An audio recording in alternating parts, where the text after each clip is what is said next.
Hello, everyone. Let me just pin this, and then I am going to pin this one. There we go. All right, everyone. So welcome to the Haunted Bliss class. I am Sherry with my girlfriend's quilt shop, and we have with us today Kenzy Hogan, who is the designer of Haunted Bliss. And we are so excited to have you here, Kenzy. You are still muted though. Can we hear you?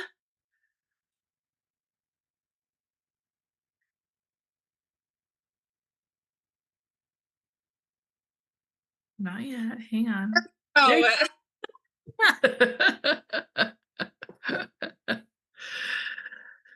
Welcome, Kenzy. thank you. Oh, you're gonna have to mute one of your tablets, I think.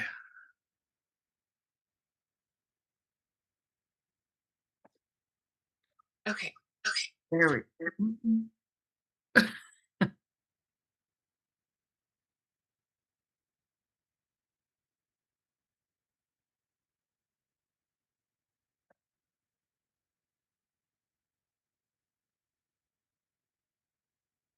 What if we do it that way?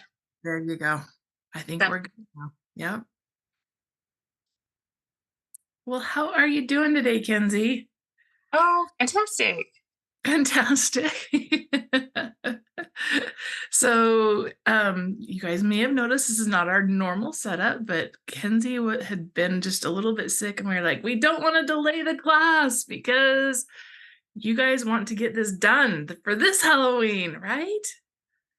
I want you to get this done for this Halloween. So thank you, Sherry and girlfriends, for helping set this up so that we could, because this is going to be a fun class. And just think of it as I am sewing with you today, Yeah. like literally in your sewing studios. That's how we like to do it here, right? This is driving me crazy. You guys get to see my computer screens. So, Kenzy, well, we're going to talk for just a second because I know we have some people still jumping on here. So, we want to give them just a second. What was your inspiration for this pattern? So my inspiration was actually my mother. On me ever since I really started jumping um into pattern design, that she has wanted a Frankenstein and bride quilt. She just hadn't seen anything out there. And generally, most of my quilts, the samples do find my way to her house. So I think it's a little selfish reasons, honestly, but I'm glad she did because I absolutely fell in love with the idea and the concept behind it. And of course, the little characters that came out of it, they are so adorable. You just want to take them home.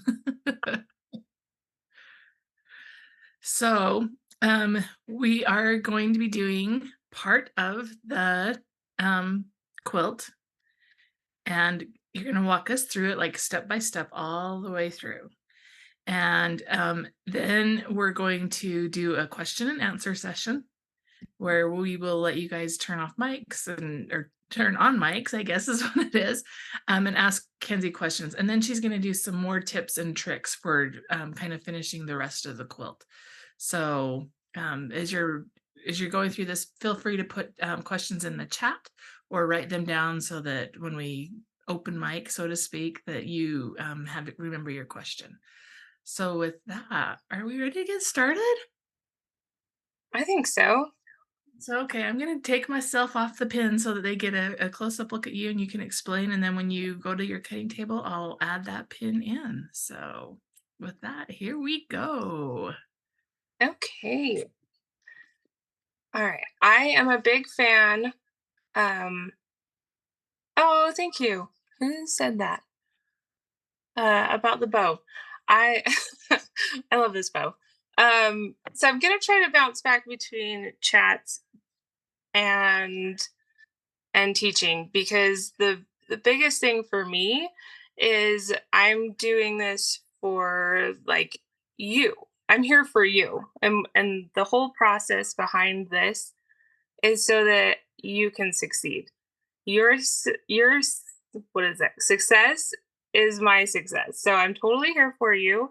And we're going to do things. If there's ever a point where I'm talking too fast because that's the nerves, then tell me and I'll slow down. I can always go back. What I want at the end of this is to have you leave confident in your skills of foundation paper piecing. So if there's something that's a little confusing, please don't hesitate to ask. Knowledge is power, right?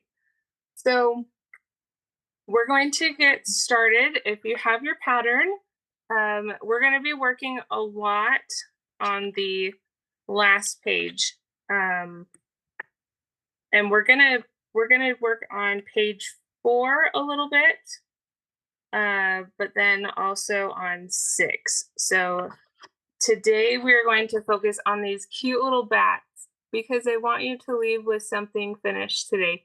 So these little bats, we're gonna conquer them. There's small pieces, and you're gonna leave, and you're gonna feel so confident that you can do the others as well. Um, so if you haven't um, copied anything, while we're explaining some things, run and go grab a copy because you are going to be sewing right on the paper. If you sew right on the paper and cut these up and want to do the quilt later, it's not going to work because you don't have enough copies. So there is a page. We'll go through it. There are 4 pages. I'm going to put this just in front of me. There are 4 pages that say Frank on here, uh, but they are double sided. So 2 pages of Frank, and then there are 2 pages also of the bride. And we're going to go over how to attach these also towards the end. So if you have a question about those, it's coming. So there are front and back. And then also you're going to see that there is a back page. This is what we're going to work with today. So if you haven't copied, go ahead and copy this. If you have newsprint paper, if you have foundation paper piecing paper, uh, use that. It'll be better in the long run. If you have regular copy paper, that's okay too. I'm going to show you uh, how to sew so we can rip that apart easier. But those two, either newsprint or Carol Dokes, any kind of foundation paper piecing that's supposed to be used for that is good. And then you're going to have 2 pages that say bonus project right here. This bonus project is for the heart in the middle of the bench pillow and the words. So there's 2 pages of that that you're gonna save for later. If you're doing the bench pillow project, I'm gonna slow down for a second. If you're doing the bench pillow project, you will need to do oh so you need to have all of those, and then you're gonna print, I believe it is 3 pages of the bat. So copy all of those pages just once, and then you're gonna have 3 of the bats for the sides. And Sherry was saying, I just noticed your earrings. My mother again is amazing, and she was so sweet and made these for me. So I had to wear them in honor of her today. Okay, so now once we've got that, I've gone ahead and copied mine and I've already cut them out. But you should have a page that looks, oh, now I just covered it. There we go. You should have your page of bats. If you want to take either your rotary cutter or your scissors, whatever you need to cut those up. I have cut them pretty close to the edge for that 1/4 inch. We don't want to go and cut into that light thin line because that is our 1/4 inch. So just go ahead and cut around that. And then, does everybody have fabric? I know that's a funny question because we all have fabric, right? But does everybody have fabric to start that they want? This is the other thing. The sky is the limit, y'all. I can't even express enough how much, like, whatever feeds your soul in fabric, you go for it. If it needs to be the same colors as you see, then great. If you want to go like completely wacko wonky, I'm here for it. Oh, is that Jeanette Palmer? Right? Um, I love that you have your fabrics. Hopefully that kit or the pattern will come and you will be, oh good. Hopefully that'll be right behind. So this is great to take notes. And the best part of this is there's a replay. So yay for that. Okay, so now I'm going to give you a couple minutes to kind of cut this out. Um,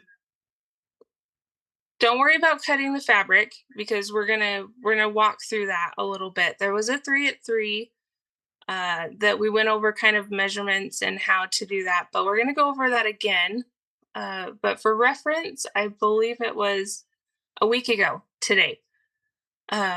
So go back into the girlfriends and then look at 3 at 3. It was a week ago today, and that'll go over some like how to measure in paper piecing because you can go out and you can just shoot from the hip, which is sometimes what I do.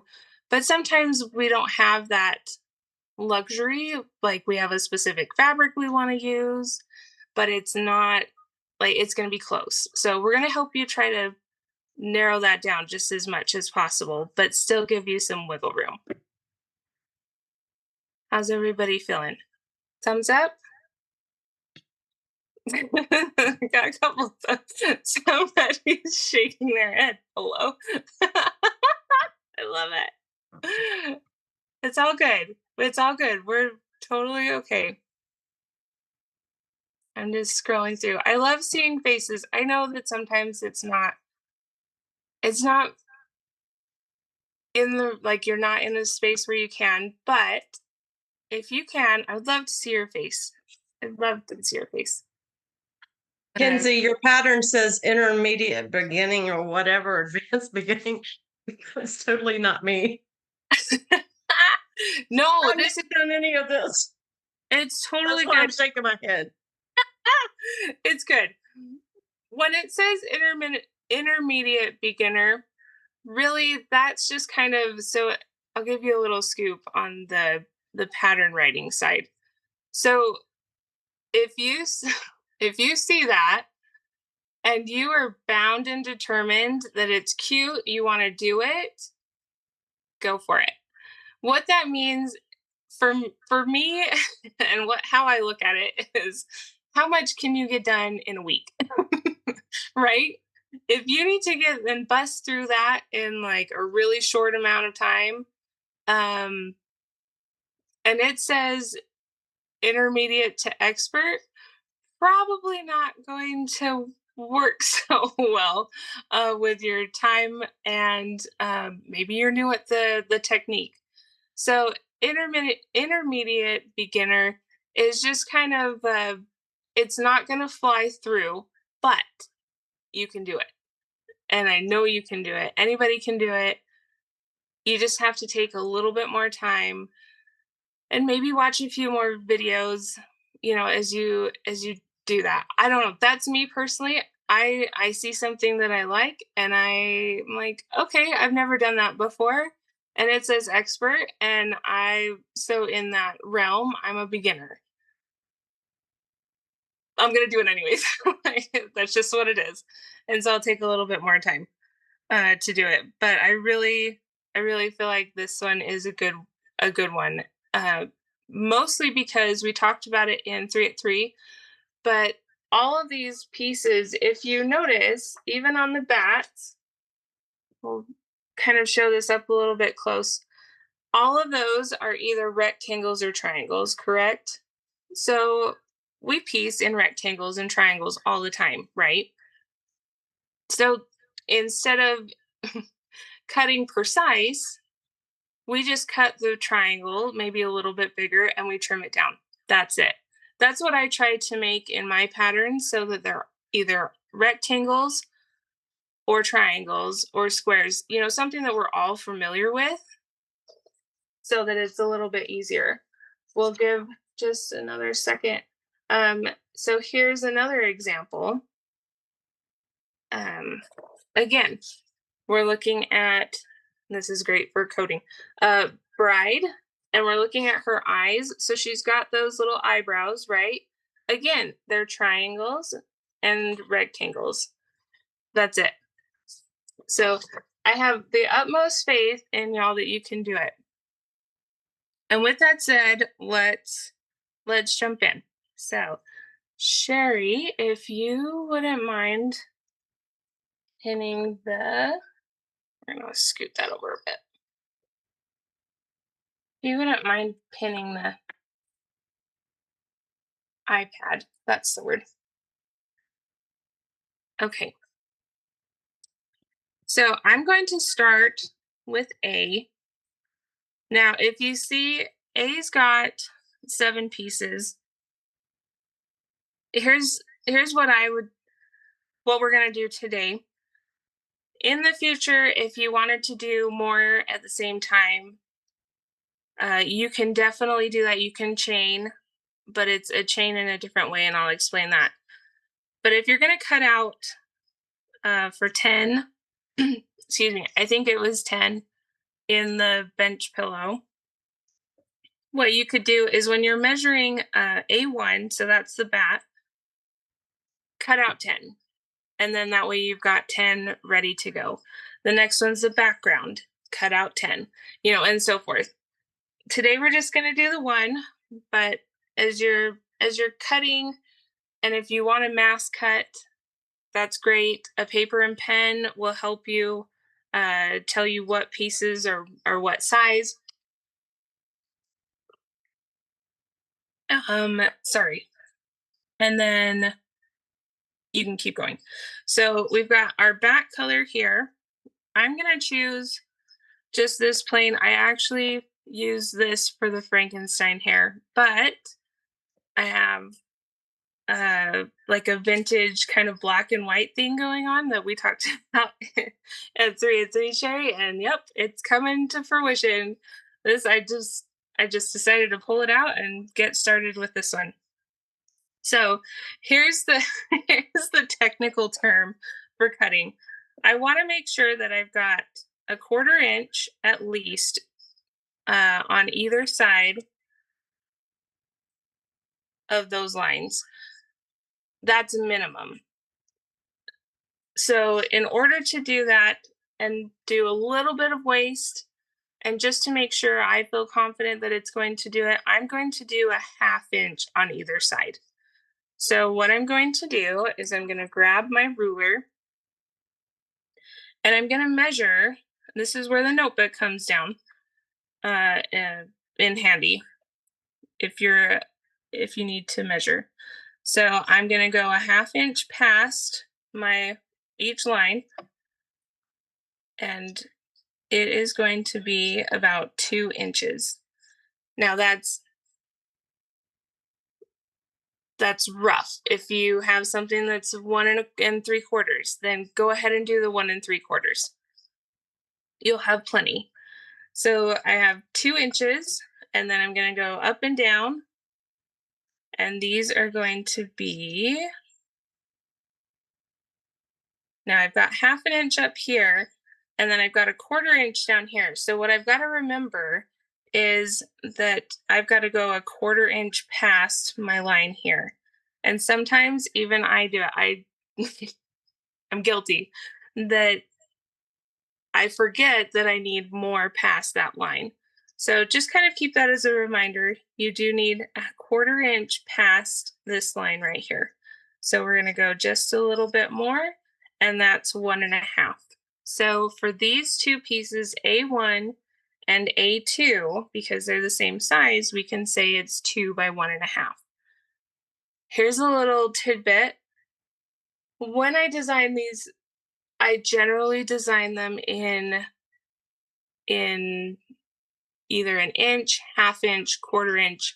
They're going to be something along that line. It's not going to ever be 1/8, 2/8, 3/8. That's really nitpicky, and it's really hard to cut out, especially when you're trying to measure in this situation. So I'm going to do 2 inches by 1.5. This is me on my awesome uh, cutting mat. So this is two, just over 2. And then I'm going to go over here, 1.5. This is, scoot that up a little bit. So 1.5 is right here. This is me cutting. That's it. Like, I'm not going to measure. I'm not going to try to be exact. That, again, it's just a rough thing. So that's what I'm going to do for there. Now, Kenzie, Kenzie, I'm yes, sorry. Is there a way to like see? Because it's showing you talking, but it's not showing us what you're doing. yes, we Is could there a totally, way to see both screens? yes. Let's see It if should have pinned it to your board. Let me look though and see if I can pin it for everyone.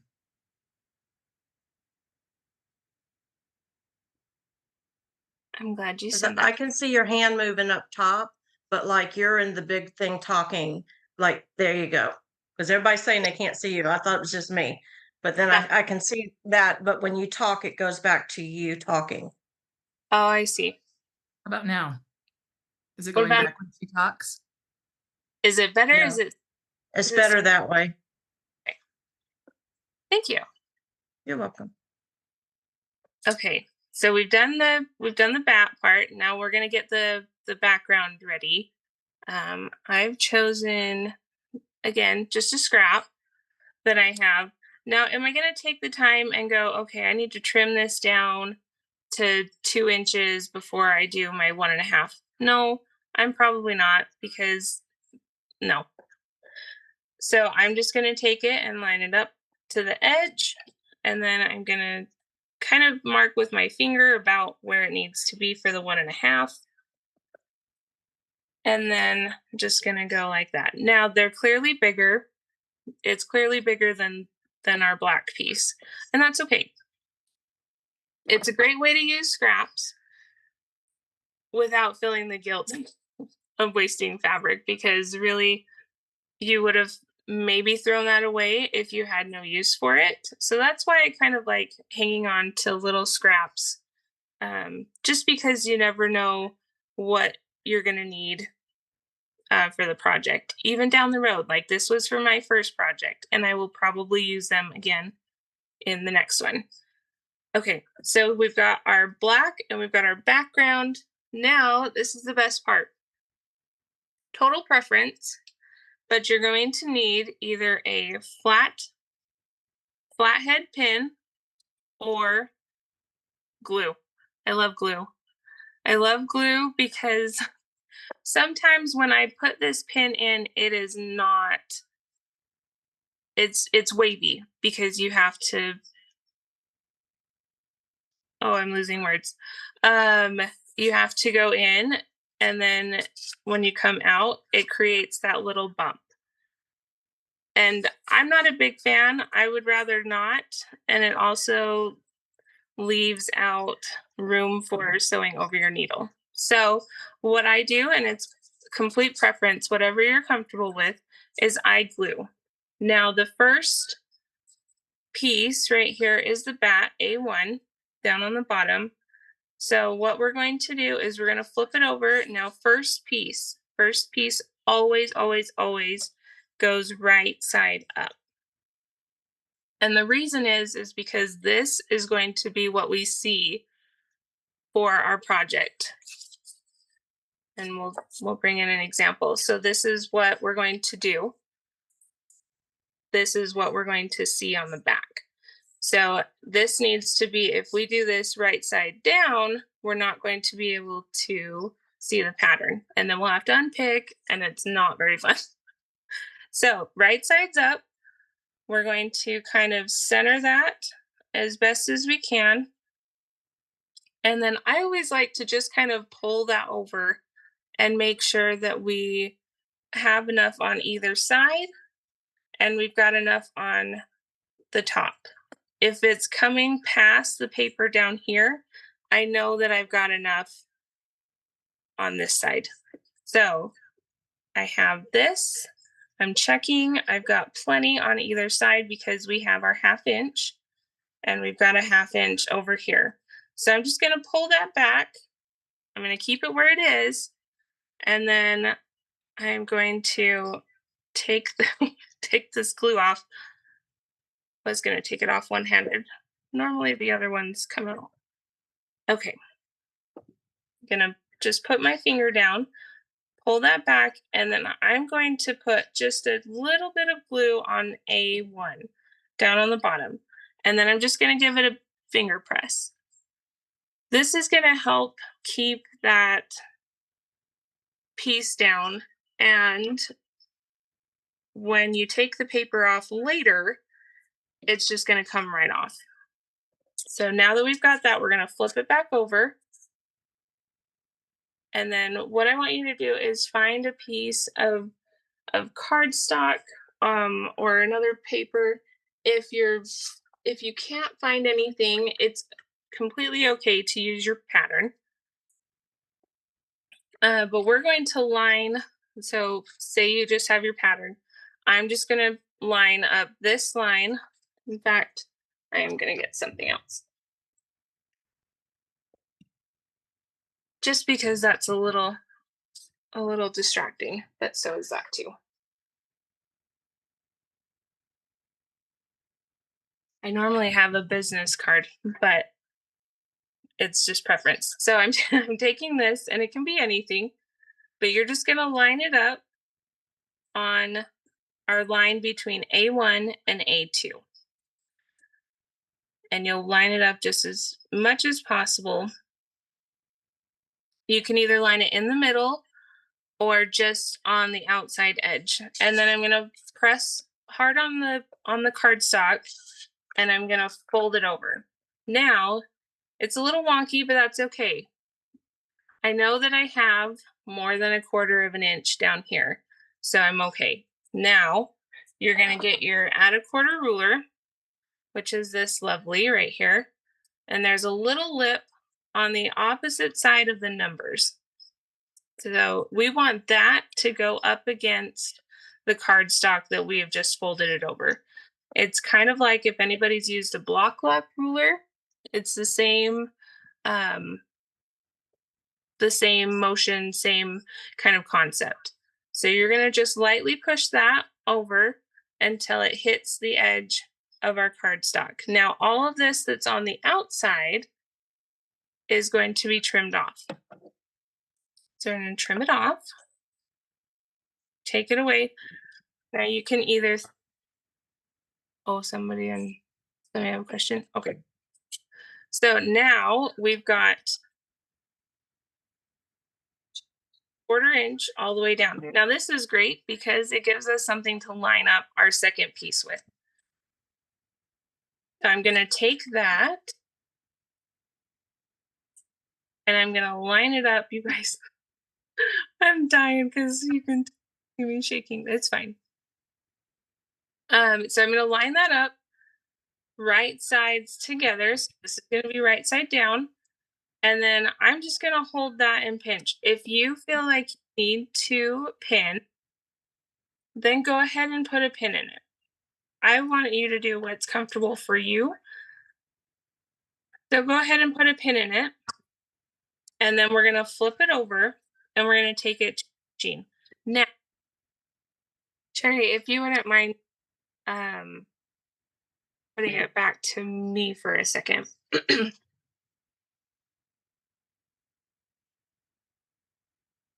Okay, so this is where we get to sew. And this is the exciting part, and I'm going to set you up for success.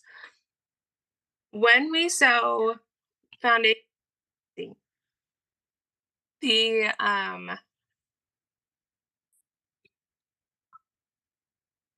trying to think of it, the correct word. The easiest way to get your papers out is a smaller stitch. But there's also benefit to a smaller stitch because we are taking these and we're folding them, and there's going to be a little bit more usually with paper piecing. So if we have a smaller stitch, they're going to stay together better. Most of the stitches that we do are like 2.0, 2.5. This one is going to, I mean, at minimum, I would do 1.8. I've also done 1.6, and I'm currently on 1.4. And the reason is it just locks in better. And when we're trying to do intricate piecing like this, I also recommend to backstitch. I know there's a lot of not controversy, but opinions of backstitch, not backstitch. And here's why I backstitch. I backstitch because I want my stuff to stay together. And we're going to be cutting a lot. And that stitch may get, a little bit unraveled, a little, it might pop a little bit. And it's okay if it's within that 1/4 inch, right? But we don't want it to get past that 1/4 inch. A little's okay, but a lot's going to ruin our project. So what I would recommend is go ahead and put it down to the 1.4 if you're 100% against back stitching, that's totally okay. The 1.4 is going to help so that um it won't pop as much. I still backstitch. It's a personal preference. Also, when you get it to the long arm quilter, they have to pull, stretch a little bit. It happens to everybody. Mine gets pulled. And sometimes on those edge pieces, if we don't reinforce it, it pops. So the length, width is fine, but the length is what you're going to knock down to either a 1 point, at minimum, a 1.8, but the range between 1.4 and 1.8. And if you have to if you have to unpick, I'm so sorry. It is a pain, but it's worth it. And just go slow. No, it's fine. We'll go through that too. Okay, so I've set mine to 1.4. And so now we're going to this is the magic, you guys. This is the best part. Okay. So now we're going to line it up on our foot. Now I'm going to do two things because I have a different foot. And we'll do a little demo. Flip this around. Okay.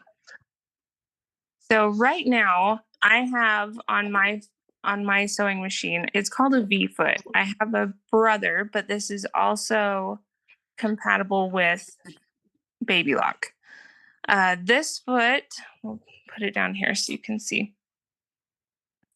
This foot gives notches, I believe, every 1/8 of an inch, but it also has a clear front so that I can see what it's doing. This is what I use 100% of the time. This is what you show you also. I'm just going to put this back in and we'll put this one down. Let's see if we can do this with one hand. Oh, look at that. Okay, so when you're coming in and you have your J foot, it's got a notch right here in the middle. We're just going to line this line right up with that notch. Okay, and then we'll continue going. for whatever reason, we'll switch this out and I can show you what this looks like as well. I just feel like it gives me a better window. I don't have to worry about where I'm going, what I'm doing, because I can see exactly where I'm going and I know exactly which notch I need to line up. This also helps when you're doing piecing for me, because you do have a 1/4 inch line right here that you can line up. If you need to do hemming or other things, you can go clear out here, binding, all of the things. So that's just a personal preference. They do have it available for, again, for brother and for baby lock. And I believe MGQS can order those in for you too. So those are good. I love those. Okay, we are going to go in and we're going to sew. Switch this and Sherry, if you could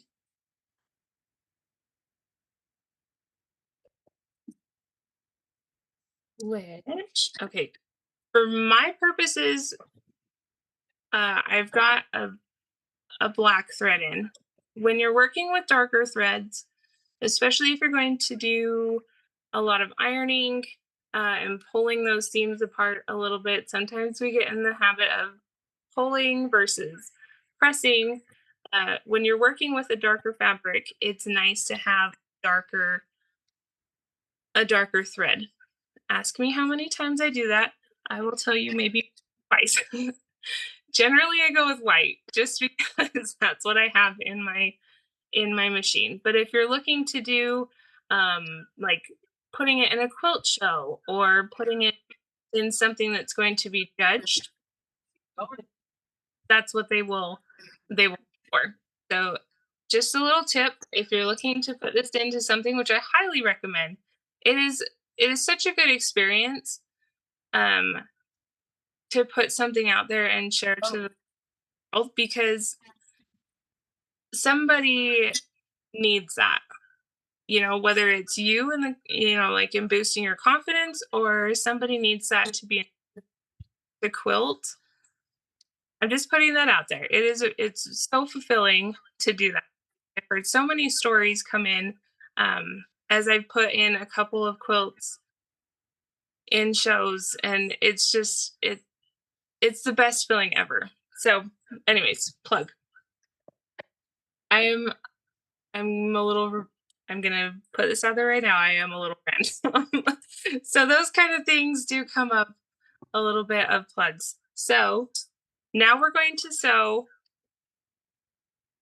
and I'm gonna go ahead and backstitch, and we're just gonna sew right on the line. Now I'm gonna get to my needle because I have or pin because I have it in and take it out, and then just make sure that it's about a 1/4 inch. If you go over more, that's fine.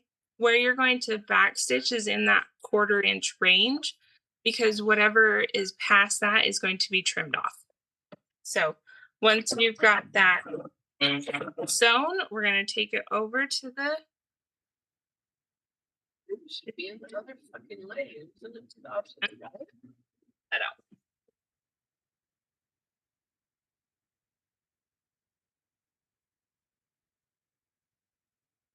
Nobody's over there. Why?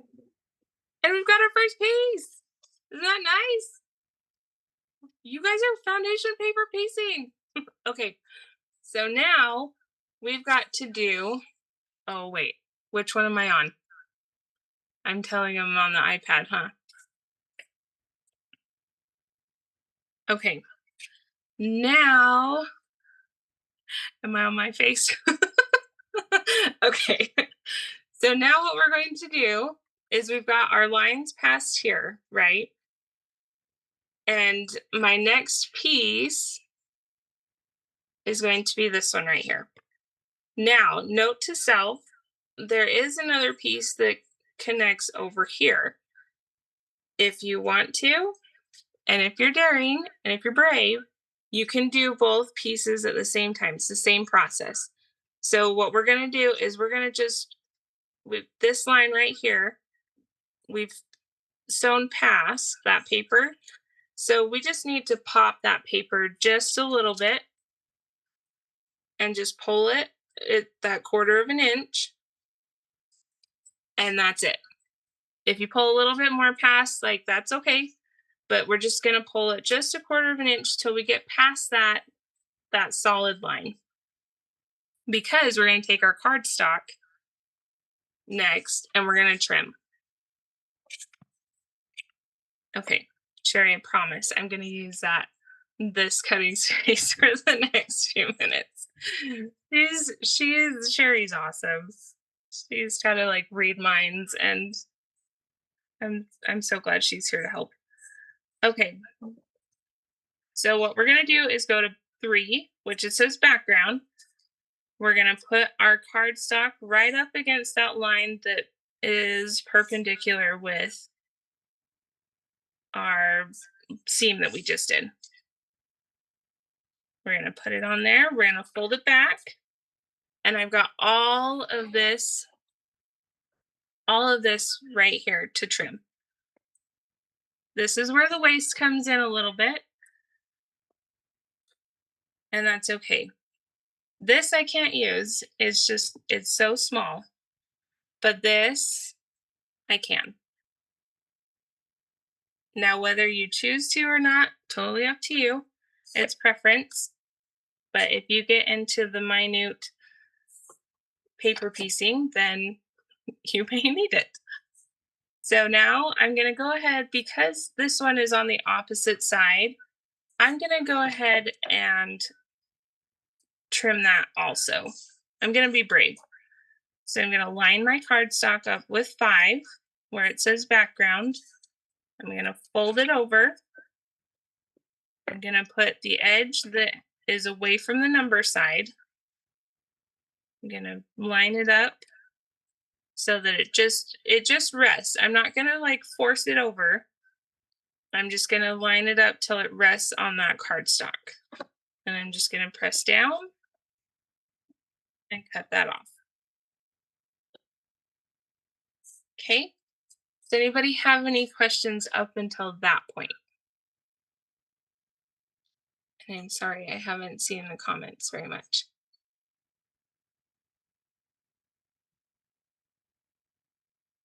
Okay. I'm gonna just, if you do have a question, go ahead and put it in there. I think the only question that you maybe haven't answered is just said, could you use the lock stitch instead of back stitching? Oh yeah, you could. Absolutely.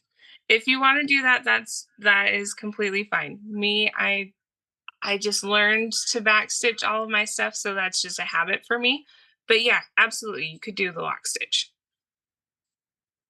If you did the lock stitch, because I believe it goes down, what, 2 or 3 times, I would probably do it so that it goes down at least 3 times.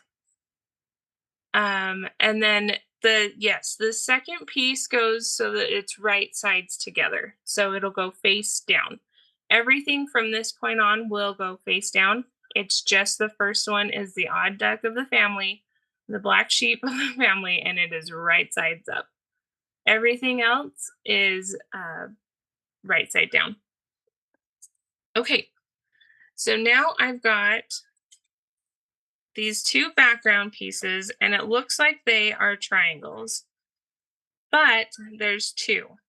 So what I can do is I can cut out a square and cut it in half, and I have 2 for my bat. So that's what we're going to do. But it doesn't matter which way you choose. Either way is going to be the same measurements. So we're going to take our, I think my camera is getting a little wonky. Oh, there we go, you guys. That's better. Okay. So I'm going to measure my triangle. I remember I need a 1/4 inch past my 1/4 inch mark.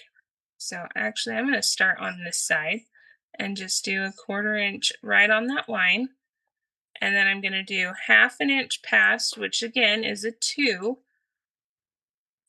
So let's just make sure that this other side is the same. And I'm going to flip that around. I'm going to put my 1/2 inch on this line. And then I'm going to go a 1/4 inch past. And what do you know? It's a 2. So that's good. Now we're going to do a 2 inch. And for the sake of doing this, don't cut yet, but I'm going to show you roughly. Get this cut.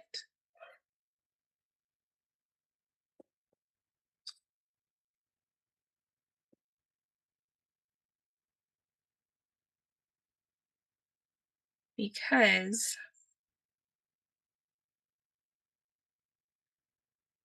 triangles you have to be a little careful on.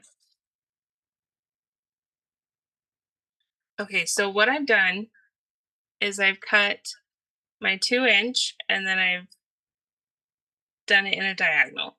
Now I'm going to just line this up. If you ever have any questions of will it fit? Did I cut it right? Oh, I don't know. That's a little tight. Go ahead and lay it over your piece that you can see the diagram. That's going to help you to know whether your piece is big enough or not. So I've got I'm going to flip this around. I'm going to do it on the 5 here. So I'm just going to eyeball it. I've got about a 1/4 inch here. And I've got about a 1/4 inch here. And I've got a 1/4 inch here. So this actually is pretty tight with our 1/2 inch over. It's okay.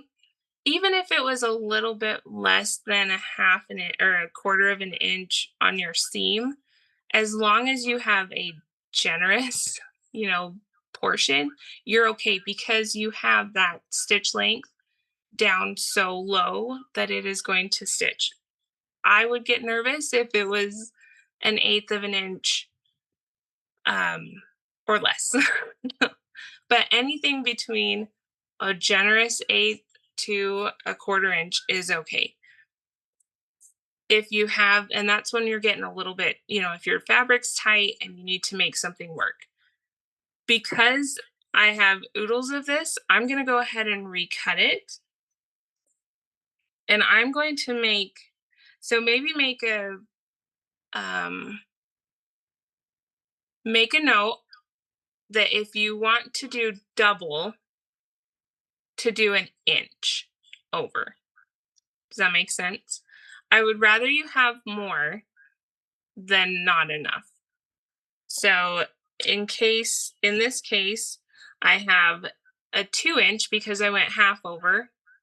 So you could either have between a 2.5 or a 3 inch square. 2.5 would probably be okay. I saw I saw confessions of Heidi. Heidi, what are you confessing? Oh no. There we go.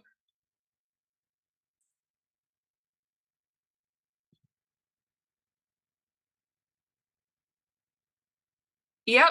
Oh, I totally do that too. And we're going to talk about that, especially in the hair. Um, so yeah, cutting the next piece sometimes goes out of whack, and then that just means that you have a scrap for another piece somewhere along the line. So everything's usable. If it gets really small, then maybe it's not, and we just chalk that up to knowledge and learning, right? Okay, so now I'm going to go ahead and use that because I feel comfortable using that. So now what we're going to do, again, face down, which if you have a fabric that you can't, it's really hard. I should have picked another one, face down or not. So what we're going to do is we're going to make sure Now I can see it a little bit. I can see this little point. So I'm going to make sure that let's see, we got this. So that the top of my fabric right here, again, this one's close, so I'm gonna just eyeball it as close as I can. So there's the edge of my fabric and there's the line. That's about 1/4 of an inch. So I feel okay with that. I'm gonna make sure that um, it's going the right way. Now, if you need to check, this is a good way to check. You can either one kind of just put your finger there and fold it over like that, or you can stick a pin about where 1/4 of an inch is. Now you can use both of your hands to flip that over and see where it is. If it doesn't cover, I would switch it out.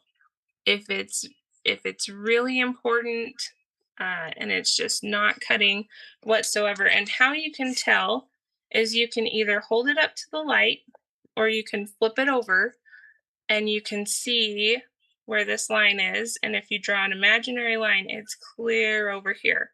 So I'm okay. What you've got to watch for are these corners up here the past the point and into your 1/4 inch. If those are really short, if they're really close, and they're not going all the way over to the 1/4 inch, I would recut. It's so important to have that there because there are times when you will get done and you'll fold that back and it may look like this. And what we've done is we've created a hole right here in this.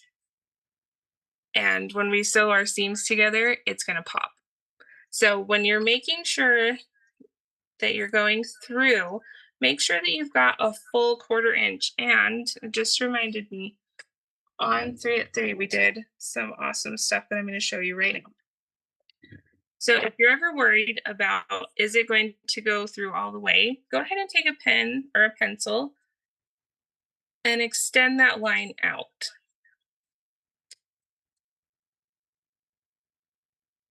And then this will remind you that you need to go all the way through and that your fabric has to be a 1/4 inch all the way through that. Can we see that? Oh, there we go. So I've taken my line and I've extended it all the way through here and I've extended it all the way through here. Now I know I've got to have a 1/4 inch all the way through.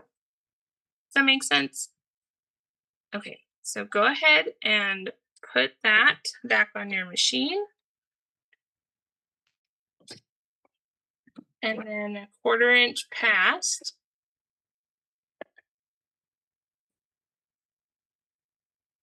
1/4 inch. Your back stitch doesn't have to be a huge back stitch. It just has to be enough to tie it down 2 or 3. Okay, so what we've got here, there's our line. If this is over a little bit and a little bit wonky, it's okay. Now we're just going to press that out. And then we're going to do that to the other side here. That makes sense? We good? Are we having fun? I'm having fun. I'm so glad I get to do this with you guys because most of the time I am at a computer these days. So it's nice to be on a machine. Okay, so I'm going to go ahead and recut. That other one was a little bit smaller. So I'm just going to eyeball it and say that that's about 3 inches, which it was just a little bit over. And I know that this is going to be really big, but I'm okay with that. So 3 inches 3 inches with that is definitely a lot bigger. So this is our 2 inch and this is our 3 inch. I think you would be just fine with the 2.5. And when you're doing this for the quilt, there's 25 bats. Don't hate me, but they're so cute and they're worth it. For those that are doing the quilt, it is so worth it. I almost didn't put them in, and I am so glad I did because it just makes the whole thing. But in the bench pillar, there's only 10. So you will have a few left over, and we'll talk about what you can do with those leftovers if you choose to do all of them from your paper versus just doing the 10. So I'm going to go ahead and put this side on.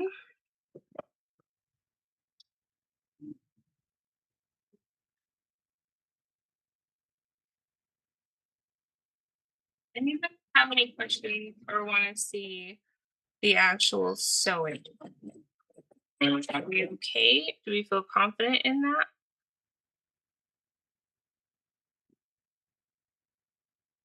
If you're a little nervous about going straight on that line, because that's where we're gonna sew. I don't know if I said that, you guys. Let's back up. So when you're lining it up like this, you're gonna flip it over. I believe I did, but maybe I didn't show you. And I'm sorry. Sherry's like, oh girl, you are doing it on your face, not on the thing. Okay. So gonna go to the face for a minute. If you are sewing, you'll want to sew on the line. You'll want to go a little bit past, a little bit past here, and then back stitching or putting your stitch length smaller, or both. So now I'm just gonna press this with my fingers because it's okay. Generally, these are pretty good to press. Another thing you can do is the fabric folding pen. I've heard that's amazing. I haven't used it, but I have heard great things about that recently that makes me want to try.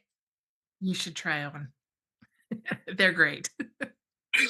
Because yeah, yeah, that's what they yeah.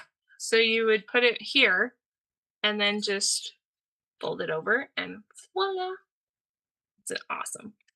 Okay, now we're going to go to number 4, which is over here. Now we've got one, excuse me, one seam right here that's kind of popping and going to cause a little bit of trauma over, or not trauma, but it's a little bit of a problem because we can't fold it back all the way. So we're just going to pop this right here and pull it away from the fabric like so. And we're just going to do that until we reach that dark line so that when we fold it back that we're okay. And if you have done background number 5, you can do that for that side too. If you have, say you've cut right along that line, and when you pull that back, it tears your seam allowance. That's okay because it's so small right there. It's okay, just leave it. If you feel like it's coming further and further apart, this is your best friend, Scotch tape. Just put a little piece over it. When you sew through it, it's fine. It'll come right out. Okay, so I popped both of those seams. Now I'm going to come back to my cutting table. And this is nice, uh, you guys, when I have all of my stuff around me, it works so much like more efficient. So if you have a little cutting mat that you can put right beside you, it will help go so much faster and smoother. And then I usually have, right now I have my ironing on my right hand side, and that's for filming purpose. So that it's out of the way. of the cameras. But normally I usually have it on the left side so that I can just make one motion over there. So I'm making one motion to go iron, and then I'm going to come back to the cutting, and then I'm going to come back here so that I've just kind of made a half moon kind of rotation. Total preference, if you have the ability, I highly recommend having a little cutting mat. I like the rotating. This one is the well, I'm from Riley Blake. I got it from Girlfriends, but I can't remember It's what the the name. Sue Daily, and I just put a link in the chat. Oh, thank you. Yes. So this is so nice. It's the 15-inch. And it works so well with even with this project. The finished pieces on the Frankensteins are 12.5 by 14, so I've still got room on here if I need to. So love this mat. All right, what we're going to do is we're going to go back and do the same thing. I need 6 and 4, so I'm just going to line my cardstock up with that line on 4. Then I'm going to fold it over. And if you need to, you can kind of press down with your fingers.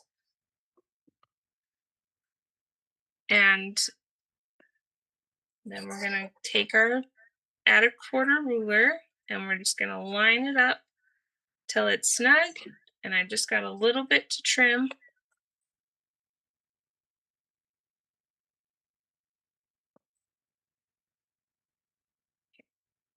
Now I'm going to go, so we've got that one all trimmed up. Now I'm going to trim this side. And this is okay to do because they are so far apart. This is about the minimum though that I would do. If they are a little bit closer, and ask me how I know, they will they will overlap each other, and then you will have to unpick it because it doesn't work that way. That would be a note for Mr. Frank's ears and Mrs. Frank's ears. So, okay, now I've got this. It kind of looks like a bat, but reverse. Now we're going to go back. A4 and A6 are the bat. So this piece that I have for a scrap is 2 inches. So I don't have anything else, at least around me. But say that I maybe just have the 2 inches. I can't do the 2.5 square and cut it in a diagonal. So if I don't have that and it's not big enough to do 2 at once, guess what? All we're gonna do is we're gonna just fold it like this. And then we're gonna make sure we can either pin it down here again, which is what I'm gonna do because I have a big piece. So we're gonna pin it right there. Now I'm gonna fold it over and make sure that it covers my whole thing. And it does. See how close that is right here? See how close? It's still okay because it's covering, but that's kind of what is nice about folding that over, just to make sure that it crosses enough that it's going to cover. So that does. And guess what I'm going to do?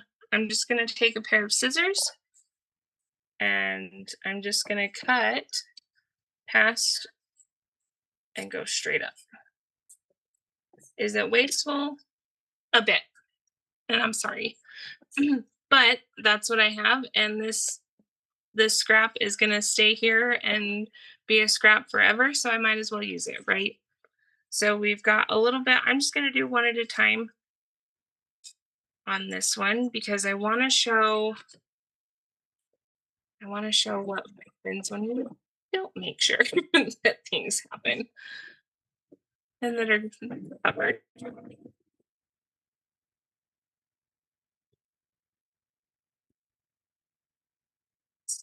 And we're gonna just finger press that because finger pressing works great too. Okay. So we've got our piece there. Now we've got to add this piece. When you're working with angles, and sorry, I now know why people get like a drink every 10 seconds. Okay, when we're working with angles, maybe you're asking, well, how am I going to know if that's going to cover what I need? And we're going to talk about this too in the hair. One thing to know with paper piecing and with anything really, but paper piecing, we don't really have a template of what to cut. So when we go and sew this, whatever is on the inside closest to our middle, that is what is going to stay where it is. The outside will move and cover more. So inside stays, outside covers more. If I take this and I put it right here, where I think, because I've got a line, I can see it. I've got a line that comes right here. So if I cover this and I think, oh, well, outside means that you cover more, I'll be okay. So we're gonna put our pin in and just check it to make sure it's okay. Actually, I'm gonna come this way.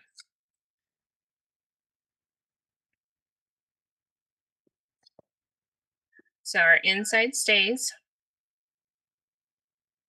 that 1/4 inch. Now, what I'm going to check is I'm going to check this point up here because I can't see the back, right? So we're going to flip it. And now I can't see this coming past. Well, maybe that's all I have, right? How I'm going to check is I'm going to put a pin straight up and down where this intersection is, right here. It's going to intersect with A1, A5, and A6. So I'm just going to put a pin straight up and down, and then I'm going to lift the fabric so that it stays in that point. Now, when I flip it over, I can see where the intersection is. Do I have enough coming past it? I do. So I'm okay. But if I would have pushed it down a little bit, I probably wouldn't have had as much up here. So if you're ever wondering if it's enough past, go ahead and put a, if you're still worried about it, even if we put our pin in here, go ahead and put a pin in the intersection and then flip it over and see how much you got. So I'm okay there. I'm gonna go ahead and I'm gonna chop this off. I'm gonna take my pin out.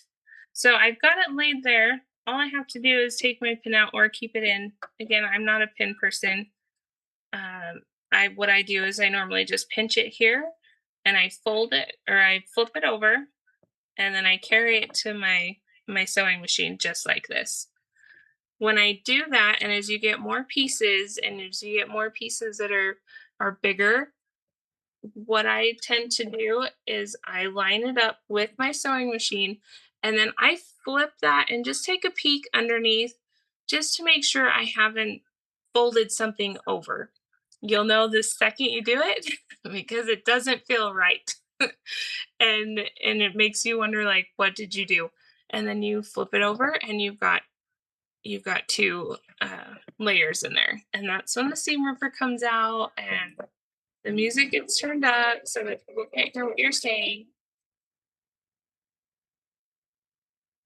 That's me how I know. Actually at 11 o'clock at night. So we've done our two. guys, look, we have a bat. Well, we have a top of a bat. Kind of. We're almost there. We've got one more piece. How are we doing? I think we're okay. Okay, now we're gonna go ahead and on the, I'll stay here. I'll stay, I'll stay here. I'm like, stay. Okay, so now we've got to do this big long piece right here. And we've got 1, 2, 3, 4 seams that we need to tear away from our paper. Because, and I'll show you why here. If we line this up and then try to pull that back over, oh, you guys, look what's coming. It's not, it's not helpful. Now you can keep it here if you'd like and pull that over. And then what you're going to do is you're going to just pull this fabric down and just kind of press it that way. That is another way you can do it. For me, it just doesn't give quite the crease that I want for this, and it doesn't give a nice clean edge.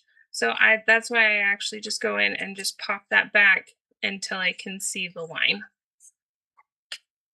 So we're going to do that. Going to take our ruler.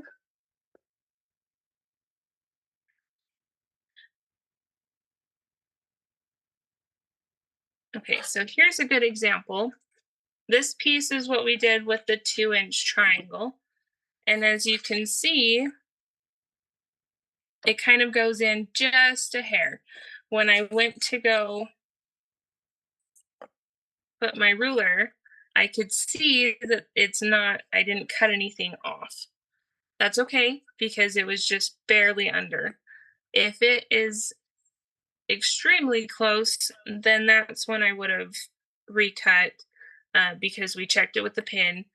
But this right here is okay. When you're lining up the next piece, you've got this right here to line up with, and this is straight. So just try to connect that line. You'll be just fine.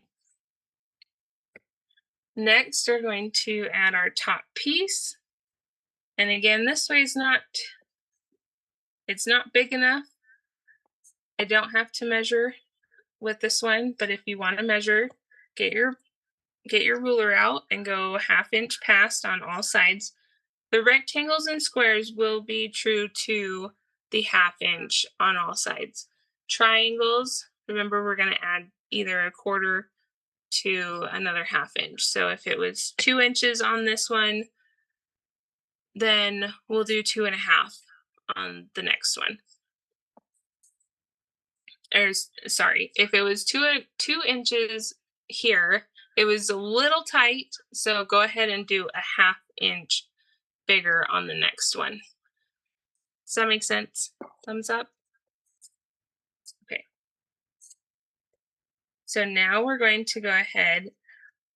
For sake of time, I'm actually just gonna slap this on and I'm gonna scoot it over so that I can maximize this piece right here. And in fact, let's scoot it over a little bit more.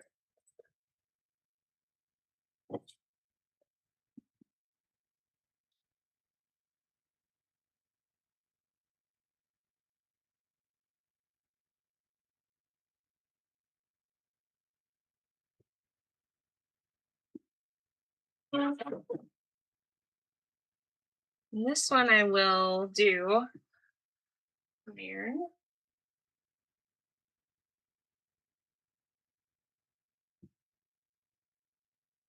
Can you see where this would be easy to do a chain piece because you've got all of your pieces there at the same time? When you are chain piecing, I would go through, you can go and do a traditional chain piece, where you're sewing through to the next one. What that will do though is it will perforate your paper. So I suggest cutting in between each one. So you can still chain piece, you're just doing them all at the same time, but cutting in between each one. It actually does save time in the long run, even though sometimes it may seem a little tedious. Okay, so we've got this. Now we're going to trim. The most important thing about trimming is consistency. Whatever ruler you need to trim with, make sure that it is big enough to trim everything, or that you're using the same one to trim everything. Not all rulers, I am afraid to say, are the same. It just, some may have thicker lines, some may have thinner lines, and it's just easier for your piecing to come together if it's the same. So I have my MGQS root. I love this, you guys. This is so awesome. This is so awesome because the lines you can see clearly. It's small enough, like it's a 3 inch, but it's only, what is it, 12 inches. So I just have to adjust a little bit on the bigger blocks. This is a fantastic ruler. Love this. So what I'm going to do is, for me, I like to line up on the ruler. There are dots for every 1/4 inch. I like to line up the dots on the corners as much as possible. So I've got, on the 5 inch, I've got the dot right next to it is lined up right on the line. And I've got a dot here that lines up on the line as well. That just kind of helps to make sure that I am in the right spot, that I'm not wonky at all. So that's what I make sure that I do. I hold it firm. Now we're going to, you can either, should back up. You can either wait to trim until the very end. If you've gone through all of your pieces, that's fine. Or if you are kind of like me and you need to see something done every once in a while, it might be nice to trim and actually have something to like walk away with at the end of the night, right? So either way is fine. We're gonna trim now. So we're gonna just go ahead and trim this. And then this is where all of our extra pieces go, right? And I'm just going to throw them into a pile that I can sort out later. And if you want to sort the big stuff out from the little stuff, that's fine. If you just want to go through it all later while you're watching a movie, great. So I'm just going to do all of that later.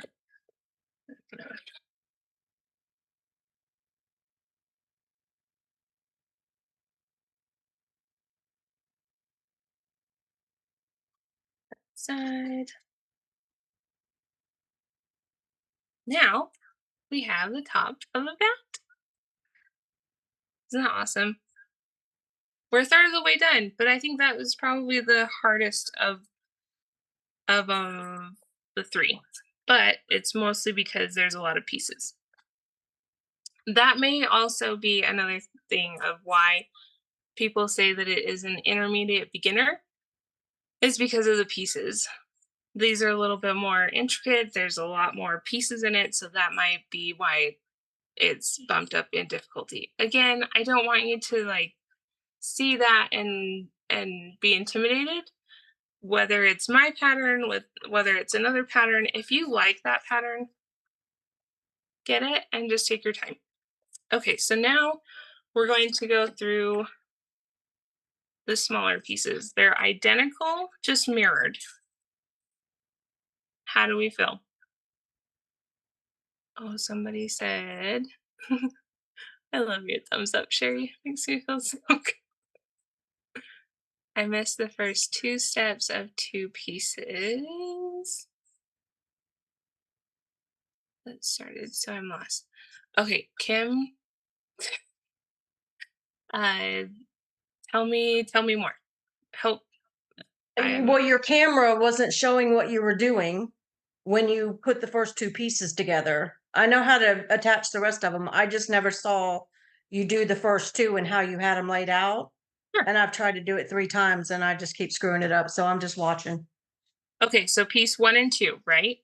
Yeah, the first two you laid down for the tiny little pieces in the middle of your back. Yeah. I never saw how you did those because your camera was somewhere else and we were trying to get that straightened out when you were Okay. over there sewing all that. So by the time you came and showed us, it was already done. And I didn't realize there was a second piece on there. Like I did the first piece, but I'm like, then you moved on to the third one, and I was like, where's number two? Yeah, So no. I'm just watching. Yeah, let's Don't go worry back. about it. I'll go back and watch later. Yeah, we got time. And we'll do like a reader's digest. Okay. So we're on the cutting mat, correct? Okay.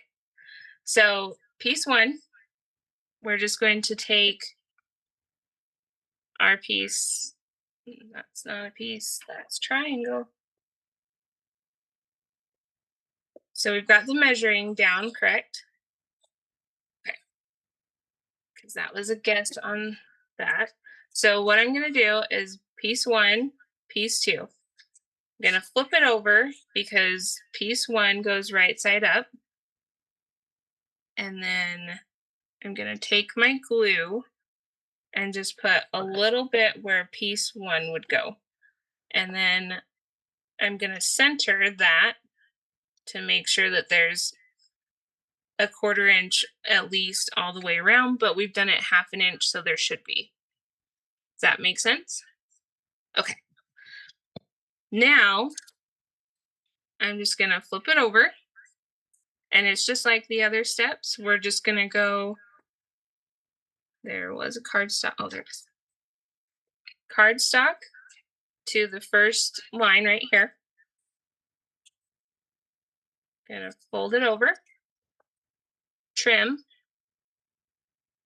So do that. I actually have to make 10 of these. So I'm okay starting over because that just means one more that I get started. Because my mother decided that she needed a bench pillow too. And what do we do for moms? We do what they ask. So okay, so I've got my piece and it's been trimmed on the top at that 1/4 inch. Now what I'm gonna do is I'm just gonna fold or put this over. This is just a scrap I have. It's bigger, so I don't have to measure. I'm gonna put it right sides together, matching along here on that line. And then I either pin it or hold it, secure it somehow, flip it.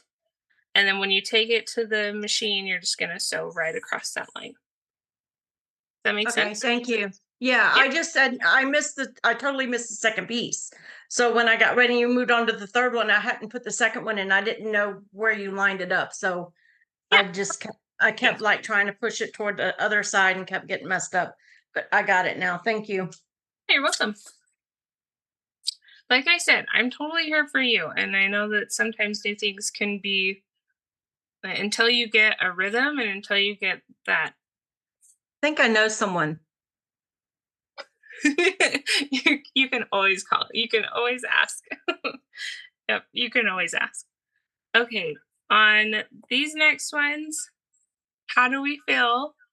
Do we want to walk through or do we want to like let you go through and do them yourself? Put it in the comment if you want to try it by yourself. So, by yourself or walk through. Because if you want to do both or walk through, I'll totally do it. If you want to do it by yourself, I will talk about something else. Like I said, I'm totally here for you. Kim, I got you.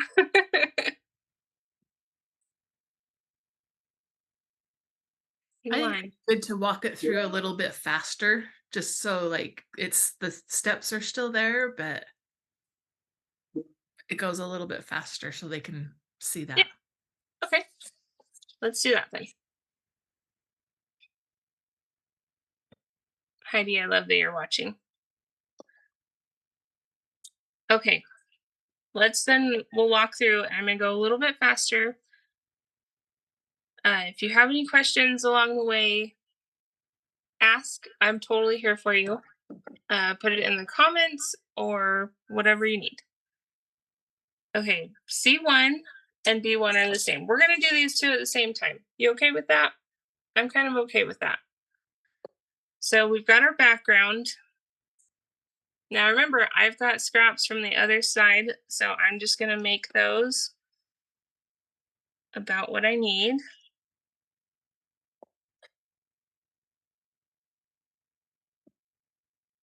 If you want to measure, it will be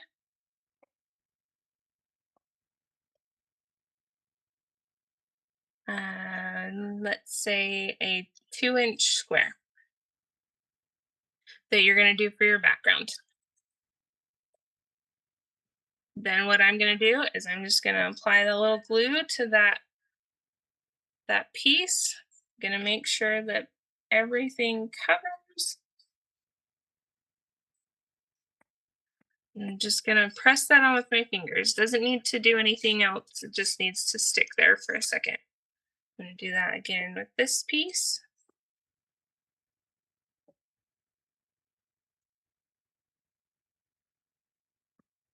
Right sides up, because first piece is always the black sheep of the family. And the rest will go right sides together. Okay, now I'm going to flip those. And I can either measure now for the C2 and the B2, or I can cut. I've got a piece here that is well over the size of that. So I'm going to go ahead, save my scraps, and just use that. Or I'm going to save my fabric and just use that. I've also got another piece. Now it's not a triangle, right? It's got a piece that's kind of straight right here. So when I do that, I just need to make sure that it overlaps by a 1/4 inch out here, which it clearly does. It's a little big, but that's okay. I'm using my scraps. That's what we just have to keep saying to ourselves, right? I'm using my scraps. It's okay if I waste a little bit. So I'm going to take my cardstock. And this is what happens a lot. You're going to be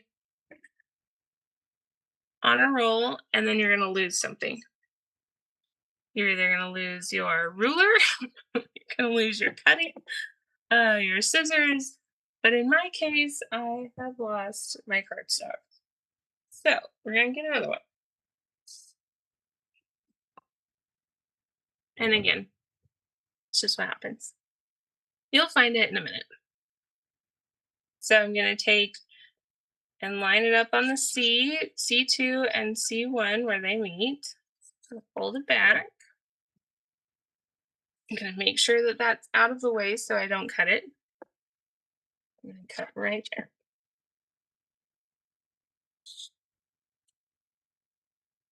And now I'm going to do that to this one.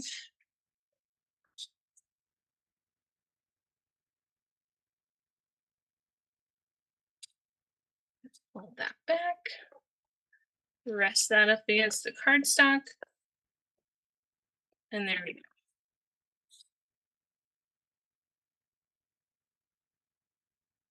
Now I'm going to take my paper. When you're looking at this paper, you can see just a little bit of a tip. Don't let that fool you because there is quite a bit over here. Again, just make sure that you have enough. If you need to extend that line, go ahead and extend that line so that you mentally know I've got to have a triangle that is at least that to go over. Again, I know this is, so I'm going to go ahead, put this over, right sides together. This one goes down, first one goes up always. And then I'm going to sew right on this line. 1/4 inch in front, 1/4 inch in back stitch if you want, or smaller stitch length.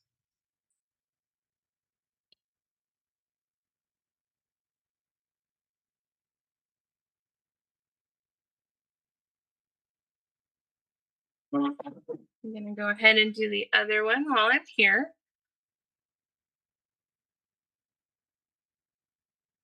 Again, right sides are up on the first one. Second one is right side or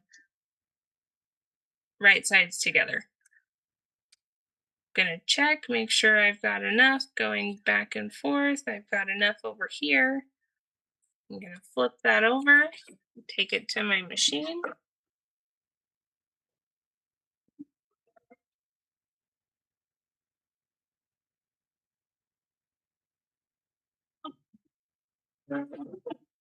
And then I'm gonna press them at the same time.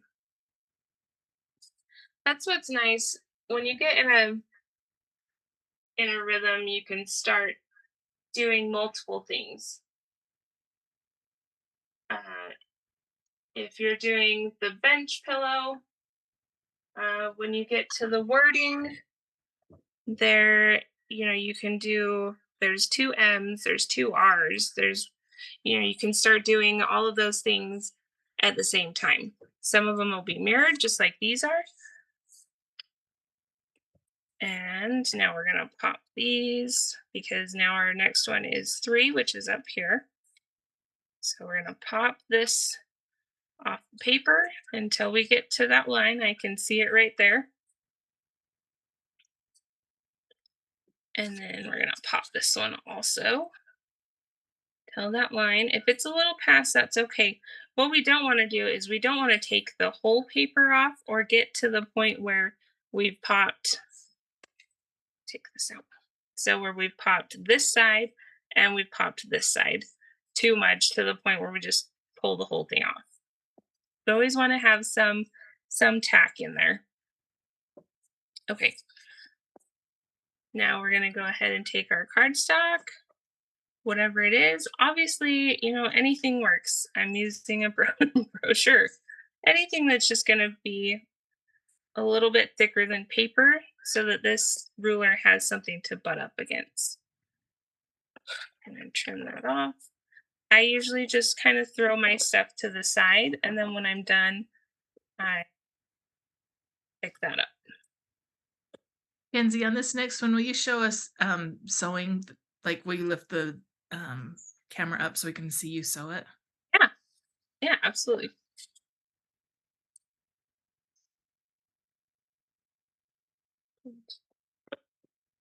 Over. Okay, so now I've got these two. Like that. Okay. Now, I'll do this one. Watch how tricky this will be, you guys. This is where the magic of television gets to be some. Okay. So I've got my piece. Obviously it's way bigger than it needs to be, but it's a strap and that's okay. So we're going to line them up here on the back. I can either pin it or I can squish it together and flip it over. Now, when I go through here, I'm going to line it up. Let's see, there we go. Okay. And then with this foot, I know that I've got 1/4 of an inch when the edge of my front hits the line. So that's how I know I've got enough on the back end. So what I'm going to do is I'm going to start, and let's use the tack down. So what it's going to do is, there we go. Is it's going to go 1, 2, 3. It should have. Did I not hit the right one? Oh, I didn't. That's okay. So 1, 2, oh. And that was way too big of a stitch because I switched. So let's make sure that we go back. And then we're just going to follow this line. Now, if you have a laser, that's helpful too, right? Because we're going to make sure that that laser stays right on that line. So I'm going to leave that on and use that as a guide. That will also help if you have the J foot on. Now, this may get a little congested because we've got that seam right there, right? So with that, I usually just do, and this is unconventional, I know, but this is what I do is I usually just raise my foot up, take this, and just advance it just a titch. I'm gonna reline it up, and then I'm gonna keep going. That just allows whatever is under the feed dogs that gets caught, that'll allow it to kind of break up. That has worked for me. That's what I do. It also allows me to put a pin under while the sewing machine is not going and just push that seam allowance back where it needs to go. And what's Does the it, name of that foot? the V foot, V for victory. That's what I say. It's my victory foot. It leads me to victory. So again, that'll work for the baby lock and brother.